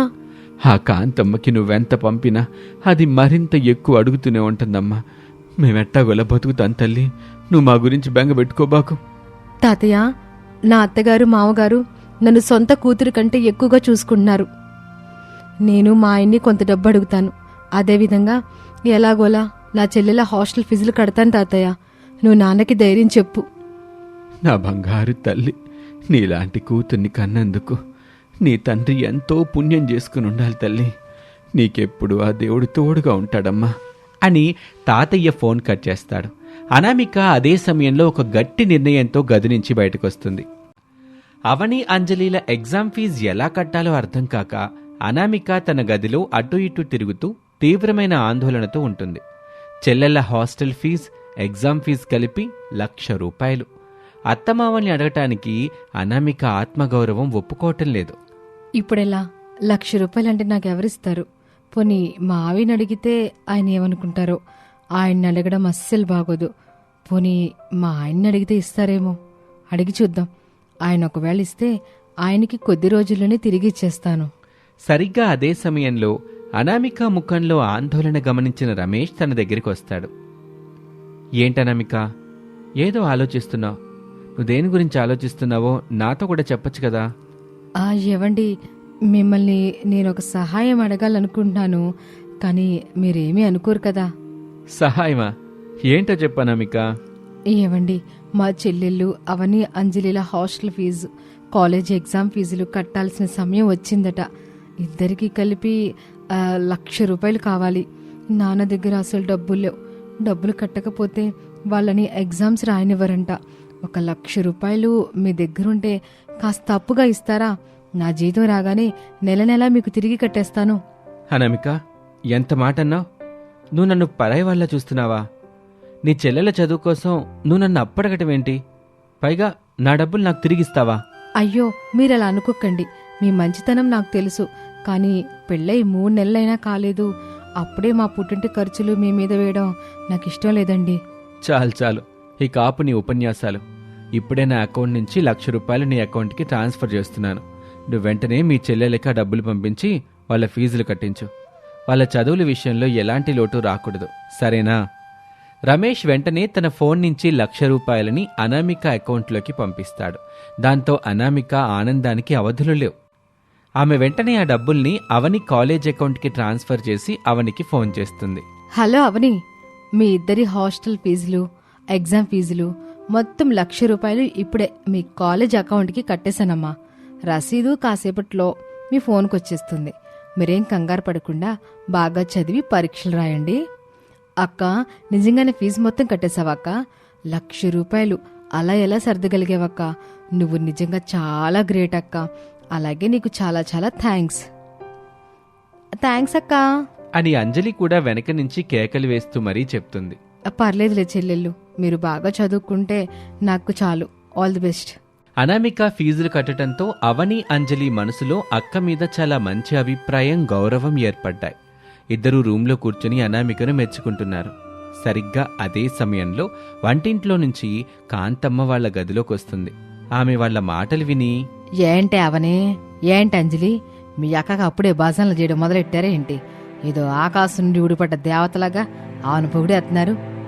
అమ్మా, అక్క అలా చెప్పగానే మా కోసం 1,00,000 రూపాయలు 1 గంటలో పంపించింది కదమ్మా. అక్క మా ఫీజులు కట్టకపోతే మమ్మల్ని కాలేజ్ నుండి బయటికి పంపించేసేవారు కదా. అలాంటప్పుడు అక్కని మెచ్చుకోకుండా ఎలా ఉంటాం చెప్పు? పిచ్చి మహల్లారా, మీ అక్క అక్కడ కోటీశ్వర్ల ఇంట్లో ఏ కష్టం లేకుండా మహారాణిలాగుంది. అట్టంటే ఆమెకి మీకు ఈ ముష్టి కాలేజ్ ఫీజులు, ఎగ్జామ్ ఫీజులు కట్టడం ఒక పెద్ద విషయమా? పెద్ద ఇంటికి కోడలైన అనామేక తన చెల్లెల ఫీజు కూడా కట్టలేదని నలుగురు అంటారని మీ అక్క తన పరువు కోసం ఆ డబ్బులు ఇసిరేసింది. దానికి అంతలా లొట్టలేయడం ఎందుకు? నిజమా అమ్మా? అక్క మా ఫీజు కట్టింది మా మీద ప్రేమతో కాదా, తన పరువు కోసమేనా? కాకపోతే ఏంటే, మీ అక్క అంత పెద్దింటికి కోడలికెళ్ళి మీరడిగితే మీ ఇద్దరికి కనీసం ఒక మంచి ఫోన్ కూడా కొనివ్వలేదు కదా. కేవలం ఫీజులు కట్టి తన బాధ్యత తీరిపోయింది అనుకుంది. నిజంగా మీ మీద ప్రేమ ఉంటే మీకు కావలసినవని కొని పంపించేది. అంతేనా? రేపు ఈ ఫీజులు కట్టిన విషయం మీ అక్క ఊరందరికి చాటింపేసుద్ది. ఆమెకి ఇప్పుడు గొప్పింటి కోళ్ళనే పేరు కావాలి కదా. కాంతమ్మ మాటలతో అవని, అంజలి ఏకీభవించారు. అవునమ్మా, నువ్వు చెప్పింది నిజమే కాబోలు. అక్క అంత పెద్ద కోటీశ్వర్ల ఇంటికి కోడలయ్యింది, కానీ మనకి మాత్రం కేవలం ఫీజులు కట్టి సరిపెట్టుకుంది. ఏదో 10 మందికి మాకు ఫీజు కట్టానని చెప్పుకోవడానికి ఆ డబ్బులు పంపించినట్టుంది. అవునక్క, నాకు అలాగే అనిపిస్తుంది. అక్కకి మనకంటే తన పరువే ఎక్కువైపోయింది. కాంతమ్మ తన మాటలతో అవని, అంజలిల మనసుల్లో అనామికపై ఉన్న మంచి అభిప్రాయాన్ని క్షణంలో తుడిచిపెట్టేసింది. మళ్ళీ వాళ్ళు అనామికని అపార్థం చేసుకోవటం మొదలుపెట్టారు. అనామిక తను జాయిన్ అయిన కొత్త కంపెనీలో ఎంతో శ్రద్ధగా పనిచేస్తుంది. ఆమెను ఆ కంపెనీలో టీవీ, ఫ్రిడ్జ్, వాషింగ్ మిషన్ వంటి ఎలక్ట్రానిక్ వస్తువుల క్వాలిటీ చెకింగ్ మేనేజర్గా నియమించారు. ఆఫీస్లో పనిచేస్తున్నప్పుడు, సార్, మన కంపెనీలో తయారయ్యే టీవీల్లో మరింత క్వాలిటీ డిస్ప్లే వాడాల్సి ఉంది. మనం మరింత క్వాలిటీ డిస్ప్లే వాడితే టీవీ ధర పెరుగుతుంది కదా. మీరన్నది నిజమే, కానీ ఈ మధ్య కొరియాలో న్యూ టైప్ డిస్ప్లే లాంచ్ చేశారు. ఆ డిస్ప్లే కాస్ట్ ఇప్పుడు మనం వాడే డిస్ప్లే కన్నా తక్కువ, కానీ క్వాలిటీ ఎక్కువ. వావ్, భలే మంచి ఐడియా ఇచ్చావు అనామిక. నువ్వు నిజంగా చాలా గ్రేట్. అలా అనామిక సూచించిన చిట్కాల వల్ల కంపెనీకి చాలా ఖర్చు తగ్గటమే కాకుండా వస్తువుల క్వాలిటీ కూడా మునుపటి కంటే చాలా పెరిగింది. దాంతో కంపెనీ మేనేజర్ అనామికను అందరి ముందు ప్రశంసించి ఎంప్లాయీ అవార్డు కూడా ఇచ్చారు. ఆ విషయం రమేష్కి తన ఫ్రెండ్ ద్వారా తెలిసింది. అనామిక, ఈరోజు నాకు ఎంత సంతోషంగా ఉందో తెలుసా? నువ్విచ్చిన ఐడియాల వల్ల మీ కంపెనీకి చాలా లాభాలు వచ్చాయంట కదా. క్వాలిటీ చెకింగ్లో నీకు బెస్ట్ ఎంప్లాయీ అవార్డు కూడా ఇచ్చారంట. నా భార్య సాధించిన ఈ విజయానికి నా గుండె గర్వంతో ఉప్పొంగిపోతుంది తెలుసా. థ్యాంక్స్ అండి, ఇదంతా మీ సపోర్ట్ వల్లే జరిగింది. ఆ రోజు నేను ఉద్యోగం చేయటానికి మీరు మద్దతు ఇవ్వకపోతే నేను కేవలం వంటగదికే పరిమితమైపోయేదాన్ని కదా. లేదనామిక, నీ తెలివితేటలు, నీ కష్టపడే తత్వమే నిన్ను ఈ స్థాయికి తీసుకొచ్చాయి. నువ్వు చాలా గొప్పదానివి. కొన్ని రోజులకి అనామికకి మొదటి నెల జీతం వస్తుంది. జీతం రాగానే ఆమె తన అకౌంట్లో నుంచి 1,00,000 రూపాయల్ని తీసి రమేష్ చేతిలో పెడుతుంది. ఏమండి, ఇదిగోండి, పోయిన నెల నా చెల్లెల ఫీజు కోసం మీ దగ్గర తీసుకున్న 1,00,000 రూపాయలు. ఇవి తీసుకోండి. అనామిక, మళ్ళీ మొదలుపెట్టావా? నేను నీకు ముందే చెప్పాను కదా ఆ డబ్బులు నాకొద్దని. నీ చెల్లెల కోసం నేను ఆ మాత్రం చేయలేనా? వద్దండి, అది మీ కష్టార్జితం. నా బాధ్యతల కోసం మీ డబ్బుల్ని నేను ఊరికే తీసుకోలేను. పైగా నా సొంత సంపాదనతో నా కుటుంబ బాధ్యతలు నెరవేర్చినప్పుడే నాకు మనశ్శాంతి దొరుకుతుంది. దయచేసి నా మాట గౌరవించి ఈ డబ్బులు తీసుకోండి ప్లీజ్. రమేష్ అనామిక పట్టుదలను, ఆత్మగౌరవాన్ని చూసి ముచ్చటపడుతూ, సరే అనామిక, నీ పట్టుదల ముందు నేను గెలవలేను. నువ్వు ఎలా అంటే అలాగే. కానీ నీలాంటి భార్య దొరకటం మాత్రం నిజంగా నా అదృష్టం. కొన్ని నెలల తర్వాత ఒకరోజు రాత్రి, అనామిక, నాకైతే ఒక కొత్త వ్యాపారం చేయాలని చాలా రోజులుగా కోరికగా ఉంది. కొత్త వ్యాపారమా? అంటే ఏం చేస్తారండి? ఒక పెద్ద బట్టల షాప్ పెట్టాలనుకుంటున్నాను అనామిక. మన చుట్టుపక్కల ఊర్లో నుంచి నాణ్యమైన బట్టలు కొనాలంటే చాలా దూరం వెళ్లాల్సి వస్తుందంతా. కాబట్టి మన ఊర్లో ఒక బట్టల షాప్ ఉంటే అందరూ మన దగ్గరికి వస్తారని నా ఆలోచన. దానికి నువ్వేమంటావు? చాలా మంచి ఐడియా అండి. మీలాంటి టాలెంట్ ఉన్న వాళ్ళు బట్టల వ్యాపారం చేస్తే చాలా త్వరగా సక్సెస్ అవుతారు. మీరు అనుకున్నది చేయండి. Thank you Anamika. నా దగ్గర కొంత పొదుపు చేసిన డబ్బుంది, కానీ అది సరిపోదు. నాన్న కూడా మొన్న మన బిజినెస్లో చాలా మెటీరియల్ కొన్నారు. కాబట్టి మిగతా డబ్బు కోసం బ్యాంకు నుంచి కొంత లోన్ తీసుకోవాలనుకుంటున్నాను. లోన్ శాంక్షన్ అవ్వడానికి కొంచెం టైం పట్టుద్ది. కాబట్టి లోన్ శాంక్షన్ అయ్యాక నేను వర్క్ స్టార్ట్ చేస్తాను. లోన్ ఎందుకండి? నా దగ్గర 2 నెలల జీతం డబ్బులు బ్యాంకులో అలాగే ఉన్నాయి. పైగా నాకు వచ్చే నెల బోనస్ కూడా వస్తుంది. ఆ డబ్బులు మొత్తం నేను మీకు ఇస్తాను. వాటితో మీరు బిజినెస్ మొదలు పెట్టండి. వద్దనామిక, వద్దు. ఎందుకంటే మీ పుట్టింట్లో ఎప్పుడు ఏదో ఒక ఖర్చు వస్తూనే ఉంటుందిగా. మళ్ళీ అక్కడ డబ్బులు అవసరమైతే నువ్వు ఇబ్బంది పడతావు. వద్దులే. అయ్యో, మీరేం కంగారు పడకండి. మా పుట్టింటి అప్పులన్నీ దాదాపుగా తీరిపోయాయి. నాన్న కూడా ఇప్పుడిప్పుడే ఆర్థికంగా కోలుకుంటున్నారు. ఇక నా చెల్లెల హాస్టల్ ఫీజులు కూడా కట్టేశాను కదా. ఇక వాళ్ళకి ఎలాంటి ఫీజులు అవసరం లేదు. నా పుట్టింటికి ప్రస్తుతానికి ఎలాంటి ఇబ్బంది లేదు. కాబట్టి మీరు ఈ డబ్బులు తీసుకోండి. నా భర్త వ్యాపారం పెట్టుబడికి నా డబ్బులు ఉపయోగపడితే నాకు అంతకంటే సంతోషమే ఉంటుంది చెప్పండి. నిజంగా అనామిక, నీలాంటి భార్య పక్కనుంటే ఏ మొగుడైనా ఎంతటి విజయాన్నైనా సాధించగలడు. చాలా థ్యాంక్స్ అనామిక. ఇక ఇదంతా ఇలా ఉండగా కొన్ని రోజులకి అవని, అంజలిల ఫైనల్ ఇయర్ ఎగ్జామ్స్ పూర్తవుతాయి. దాంతో అవని, అంజలి ఇంటికొచ్చారు. వాళ్ళు సాఫ్ట్వేర్ ఉద్యోగాలు సాధించాలంటే టౌన్లో ఒక పెద్ద కోచింగ్ సెంటర్లో సాఫ్ట్వేర్ కోచింగ్ తీసుకోవాలి అనుకుంటారు. ఆ కోచింగ్కి ఇద్దరికీ కలిపి 50,000 రూపాయల ఫీజు అవసరమవుతుంది. ఆ డబ్బుల కోసం వాళ్ళు కాంతమ్మ దగ్గరికి వెళ్తారు. అమ్మా, పరీక్షలు అయిపోయాయి కదమ్మా. ఇప్పుడు మేము సాఫ్ట్వేర్ కోచింగ్లో జాయిన్ అవ్వాలి. దానికి 50,000 రూపాయలు కావాలమ్మా. నాన్నని అడిగితే డబ్బులు లేవంటున్నారు. మరి మా పరిస్థితి ఏంటి? అవునా, నన్ను అడిగితే నా దగ్గర డబ్బులు ఎక్కడి నుండి వస్తాయి? ఓ పని చేయండి, మీ కోటీశ్వర్ల అక్క ఉంది కదా, ఆమెను అడగండి. ఆమె దగ్గర డబ్బులకి ఏం కొదువు లేదు. లక్షల్లో సంపాదిస్తుంది కాబట్టి ఆమెకి 50,000 రూపాయలు ఏమి ఎక్కువ కాదు. అవునమ్మా, నువ్వు మంచి ఐడియా ఇచ్చావు. నేను ఇప్పుడే అక్కకి కాల్ చేసి డబ్బులు అడుగుతాను. అవని అనామికకి ఫోన్ చేస్తుంది. అనామిక ఎంతో సంతోషంగా ఫోన్ లిఫ్ట్ చేసింది. హలో అవని, ఎలా ఉన్నావే? పరీక్షలు ఎలా రాశారు ఇద్దరు? మేం బాగున్నాం అక్క. మా పరీక్షలు చాలా బాగా జరిగాయి. కానీ ఇప్పుడు మేము సాఫ్ట్వేర్ కోచింగ్లో జాయిన్ అవ్వాలనుకుంటున్నాం. దానికి మాకు అర్జెంటుగా ఒక 50,000 రూపాయలు కావాలక్క. అయ్యో అవని, నన్ను క్షమించు. ఇప్పుడు నా దగ్గర అంత డబ్బు లేదు. ఏంటక్క అలా అంటావు? నువ్వు అంత పెద్ద సాఫ్ట్వేర్ ఉద్యోగం చేస్తున్నావు కదా, నీకు నెల నెల జీతం కూడా వస్తాయి కదా. అలాంటప్పుడు నీ దగ్గర కనీసం 50,000 రూపాయలు ఉండవా? అబద్ధాలు చెప్తున్నావేంటక్క? లేదవని, నేను అబద్ధం చెప్పట్లేదు.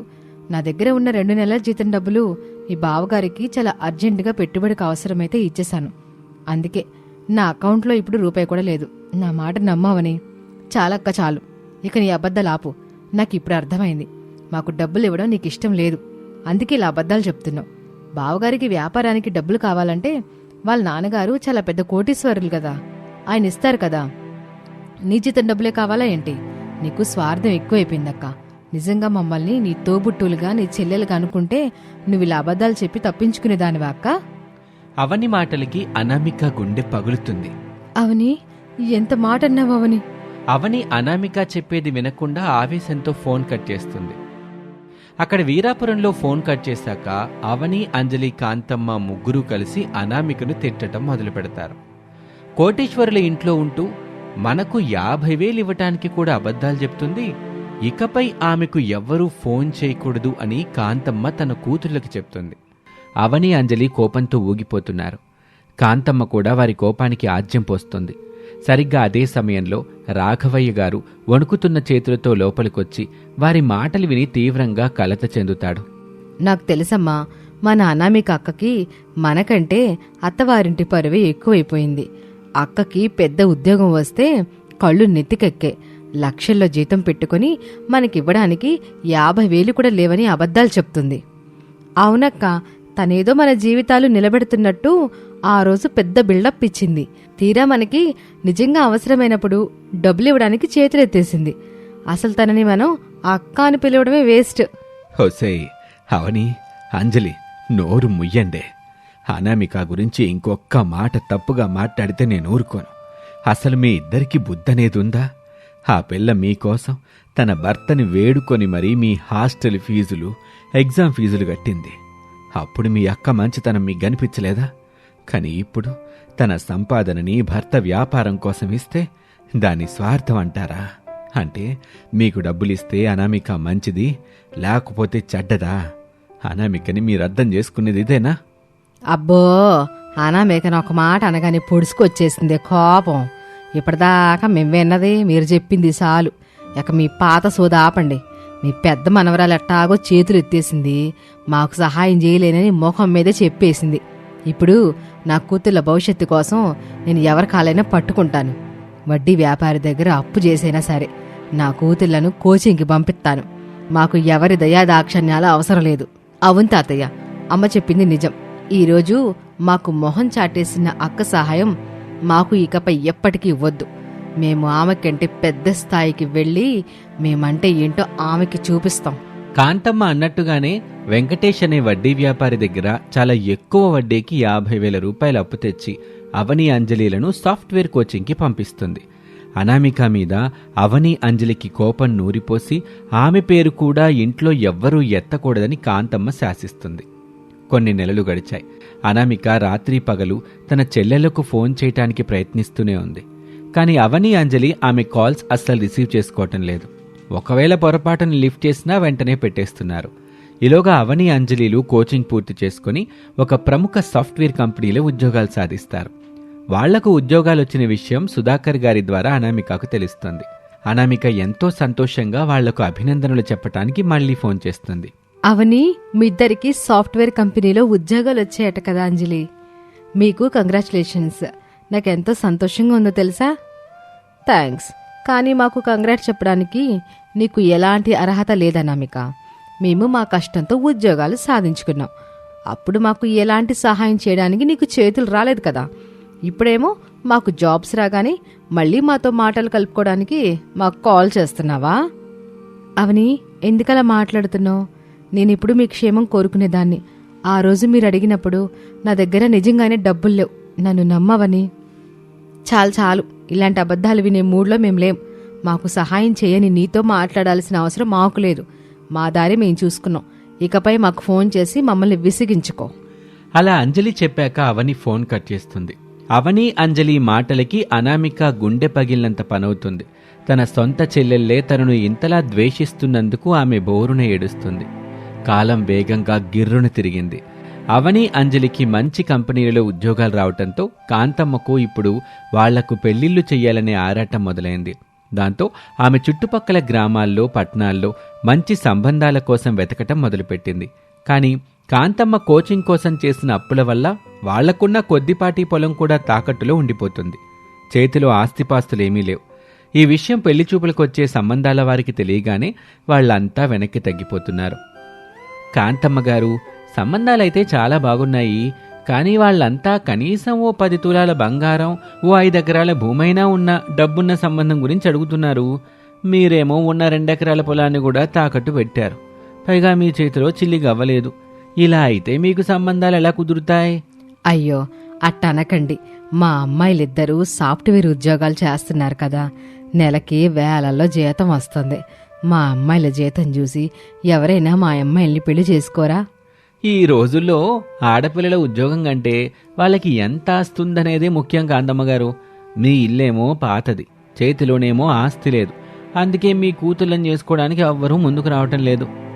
ఇలా అవనికి అంజలికి సంబంధాలు రావటం, వీళ్ళకి ఆస్తి లేదని క్యాన్సిల్ అవ్వటం జరుగుతుంది. దాంతో మనస్తాపం చెందిన సుధాకర్, కాంతమ్మ తమ కూతుళ్లకు పెళ్లిళ్లు కావటం లేదని బాధపడుతూ ఉంటారు. ఈ విషయాన్ని రాఘవయ్య అనామికకు ఫోన్ చేసి ఎంతో బాధతో చెప్తాడు. రాఘవయ్య మాటలు విన్నాక అనామిక తన చెల్లెళ్ళకి పెళ్లిళ్లు కావటం లేదని తీవ్రంగా తల్లడిల్లిపోతుంది. వాళ్ళు నన్ను ఎంత ద్వేషించినా వాళ్ళు నా చెల్లెళ్ళు. నా చెల్లెలకి ఏ కష్టం రాకూడదు. వాళ్ళు ఎప్పటికీ బాగుండాలి. నా పుట్టినింట్లో ఆనందం వెల్లువిరియాలంటే నేను ఏదో ఒకటి చేయాలి అని అనామిక తన మనసులో గట్టిగా నిశ్చయించుకుంటుంది.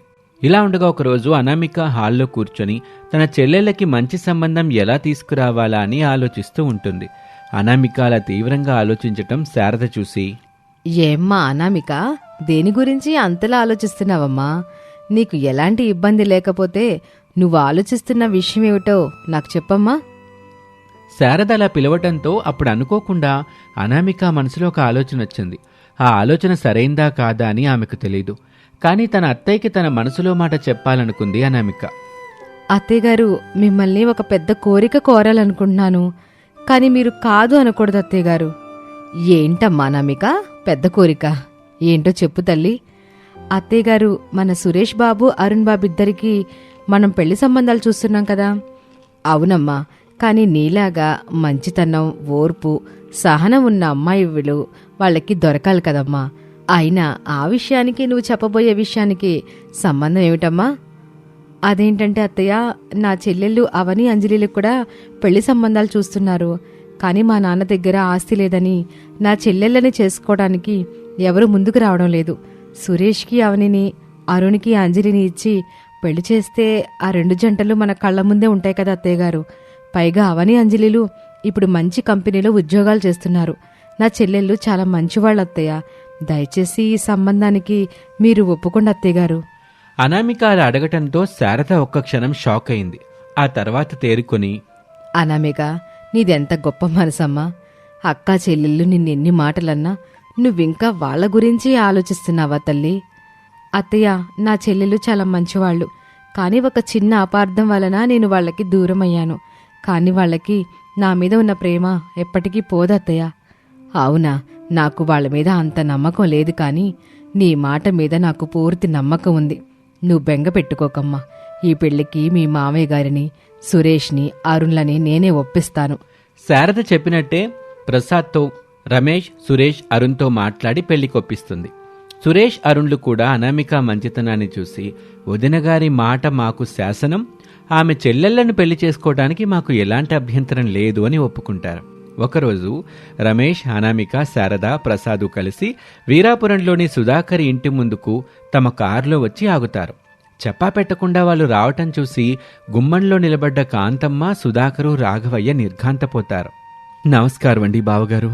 నమస్కారం అండి అక్కగారు. మీరంతా మా ఇంటికిట్టా చెప్పా పెట్టకుండా రావటం ఒకంత ఆనందంగా, మరో ఇంత కంగారుగా ఉందండి. మా వల్ల ఏమైనా తప్పు జరిగిందా, లేక మా అనామిక వల్ల మీకేమైనా ఇబ్బంది కలిగిందా? అయ్యో సుధాకర్ గారు, ఎంత మాట అన్నారు. మీ అనామిక మా ఇంటి దేవత. ఆమె వల్ల మాకు లభించిన ఆనందం అంతా ఇంత కాదు. మేమిక్కడికి వచ్చింది మీకు శుభవార్త చెప్పడానికి. శుభవార్త ఏంటండి ఇది? కాంతమ్మగారు, మా రెండో కొడుకు సురేష్కి మీ అవనిని, మూడో కొడుకు అరుణ్కి మీ అంజలితో పెళ్లి చేయాలని అనుకుంటున్నాం. మీ దగ్గర నుండి మేం మంచితనం తప్ప ఇంకేమీ ఆశించడం లేదు. మేము మీ పెద్ద కూతురు అనామికని ఎలా చూసుకుంటున్నామో మీ మిగతా ఇద్దరి కూతుళ్లను కూడా అలాగే చూసుకుంటాం. ఇదిగోండి తాంబూలం తీసుకోండి. మీరు మా కూతుళ్ళ గురించి అంతలా ఆలోచిస్తున్నారా? మీరు ఈ మాట చెప్పగానే నాకు చాలా ఆనందంగా ఉందండి. ఈ విషయంలో మీకు ధన్యవాదాలు చెప్పకుండా ఉండలేకపోతున్నాను. అయ్యో, మీరు ధన్యవాదాలు చెప్పాల్సింది నాకు కాదు, మీ అనామికకి. ఈ పెళ్లి ఆలోచన వచ్చింది మీ అనామికకే. మీరు తనని ఎంత కాదనుకున్నా తను ఎప్పుడు పాపం మీ గురించే ఆలోచిస్తూ ఉంటుంది. ఆ మాట వినగానే అక్కడే ఉన్న అవని, అంజలిలకు ఒక్కసారిగా గుండాగినంత పనవుతుంది. తాము ఇంతలా ద్వేషించిన అనామిక తమ జీవితాల కోసం అత్తవారి కాళ్లా వేళ్లాపడి ఇంత పెద్ద సంబంధాన్ని కుదిర్చిందని గ్రహించి వారి కళ్ళ నుండి కన్నీళ్లు ధారాళంగా కారుతూ ఉంటాయి. కాంతమ్మ అయితే ఒక్కసారిగా కూలబడి అనామిక దగ్గరికెళ్లి ఏడవటం మొదలు పెడుతుంది. అనామిక, నన్ను క్షమించు తల్లి. ఎంతకాలం నువ్వు నా సవిత కూతురని నిన్ను నిత్యం హింసించాను. కొన్నిసార్లైతే మంచి తిండి కూడా పెట్టకుండా ఏడిపించాను. నీ చెల్లెళ్ళ మనసుల్లో కూడా నీపై కోపం నూరు పోశాను.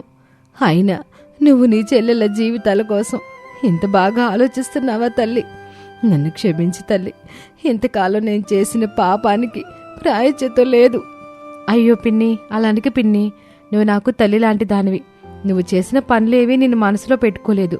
నాకెప్పుడు నా చెల్లెళ్ళు బాగుండాలనే ఆలోచనే ఉంటుంది. నా చెల్లెళ్ళ ఆనందం కంటే నాకింకేం కావాలి పిన్ని? అలా అనామిక అనటంతో అవని, అంజలి అనామిక దగ్గరికి వచ్చారు. అక్క, నన్ను క్షమించక్క. నీ మంచితనమేంటో తెలియక నిన్ను నోటికొచ్చినట్లు తిట్టాను. నా కోచింగ్ ఫీజుకి డబ్బులు ఇవ్వలేదని నిన్ను ఆడిపోసుకున్నాను. నిన్ను అంతలా బాధ పెట్టినా నాలాంటి క్రూరమైన చెల్లిని నువ్వు ఎలా క్షమించావక్క? అవునక్క, నువ్వు దేవతవి. నీ రుణం మేము ఏ జన్మలోనూ తీర్చుకోలేమక్కా. చూశావా కాంతమ్మ, సవతి కూతురు సవతి కూతురు అన్నావు. కానీ ఈరోజు ఆ సవతి కూతురే మీ కూతుళ్ళ జీవితాల్లో వెలుగులు నింపింది.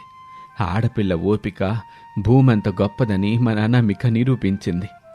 కాంతమ్మ, అవని, అంజలి అనామిక గొప్పతనాన్ని అర్థం చేసుకోవటంతో సుధాకర్ మనసు చాలా తేలికైంది. అమ్మా అనామిక, నిన్ను కూతురిగా పొందటం నేను చేసిన 1,000,000 జన్మల పుణ్యమమ్మా. కాంతం, ఇప్పటికైనా అనామిక మంచితనాన్ని నువ్వు అర్థం చేసుకున్నావు. ఇలా మీరంతా కలిసి ఉండడమే నాకు 1,000,000 రూపాయలు. ఇక కొన్ని రోజుల తర్వాత సురేష్, అవని, అరుణ్, అంజలిల వివాహం ఎంతో ఘనంగా జరుగుతుంది. పెళ్లిపీటల మీద కూర్చున్న అవని, అంజలిల ముఖంలో చెప్పలేనంత ఆనందం కనిపిస్తుంది. అనామిక పెళ్లి పనులుండి దగ్గరుండి చూసుకుంటుంది. కాంతమ్మ, సుధాకర్ అనామిక వైపు ఎంతో గర్వంగా, ఆరాధనగా చూస్తున్నారు. తన 3 మనవరాళ్ళు ఇప్పుడొక ఇంటి కోడళ్ళవ్వటంతో రాఘవయ్య గారి మనసుకి తృప్తిగా అనిపిస్తుంది. ఈ కథ ద్వారా మనం తెలుసుకునే నీతేంటంటే, అసూయ, ద్వేషం ఉన్న చోట బంధాలు కూలిపోతాయి. కానీ ప్రేమ, క్షమించే గుణం ఉన్న చోట జీవితం కూడా పూలవనంలా మారుతుంది. ఇది ఇవాల్టి కథ. మరొక ఆసక్తికర కథలో మళ్ళీ కలుద్దాం. అంతవరకు సెలవు. నమస్తే.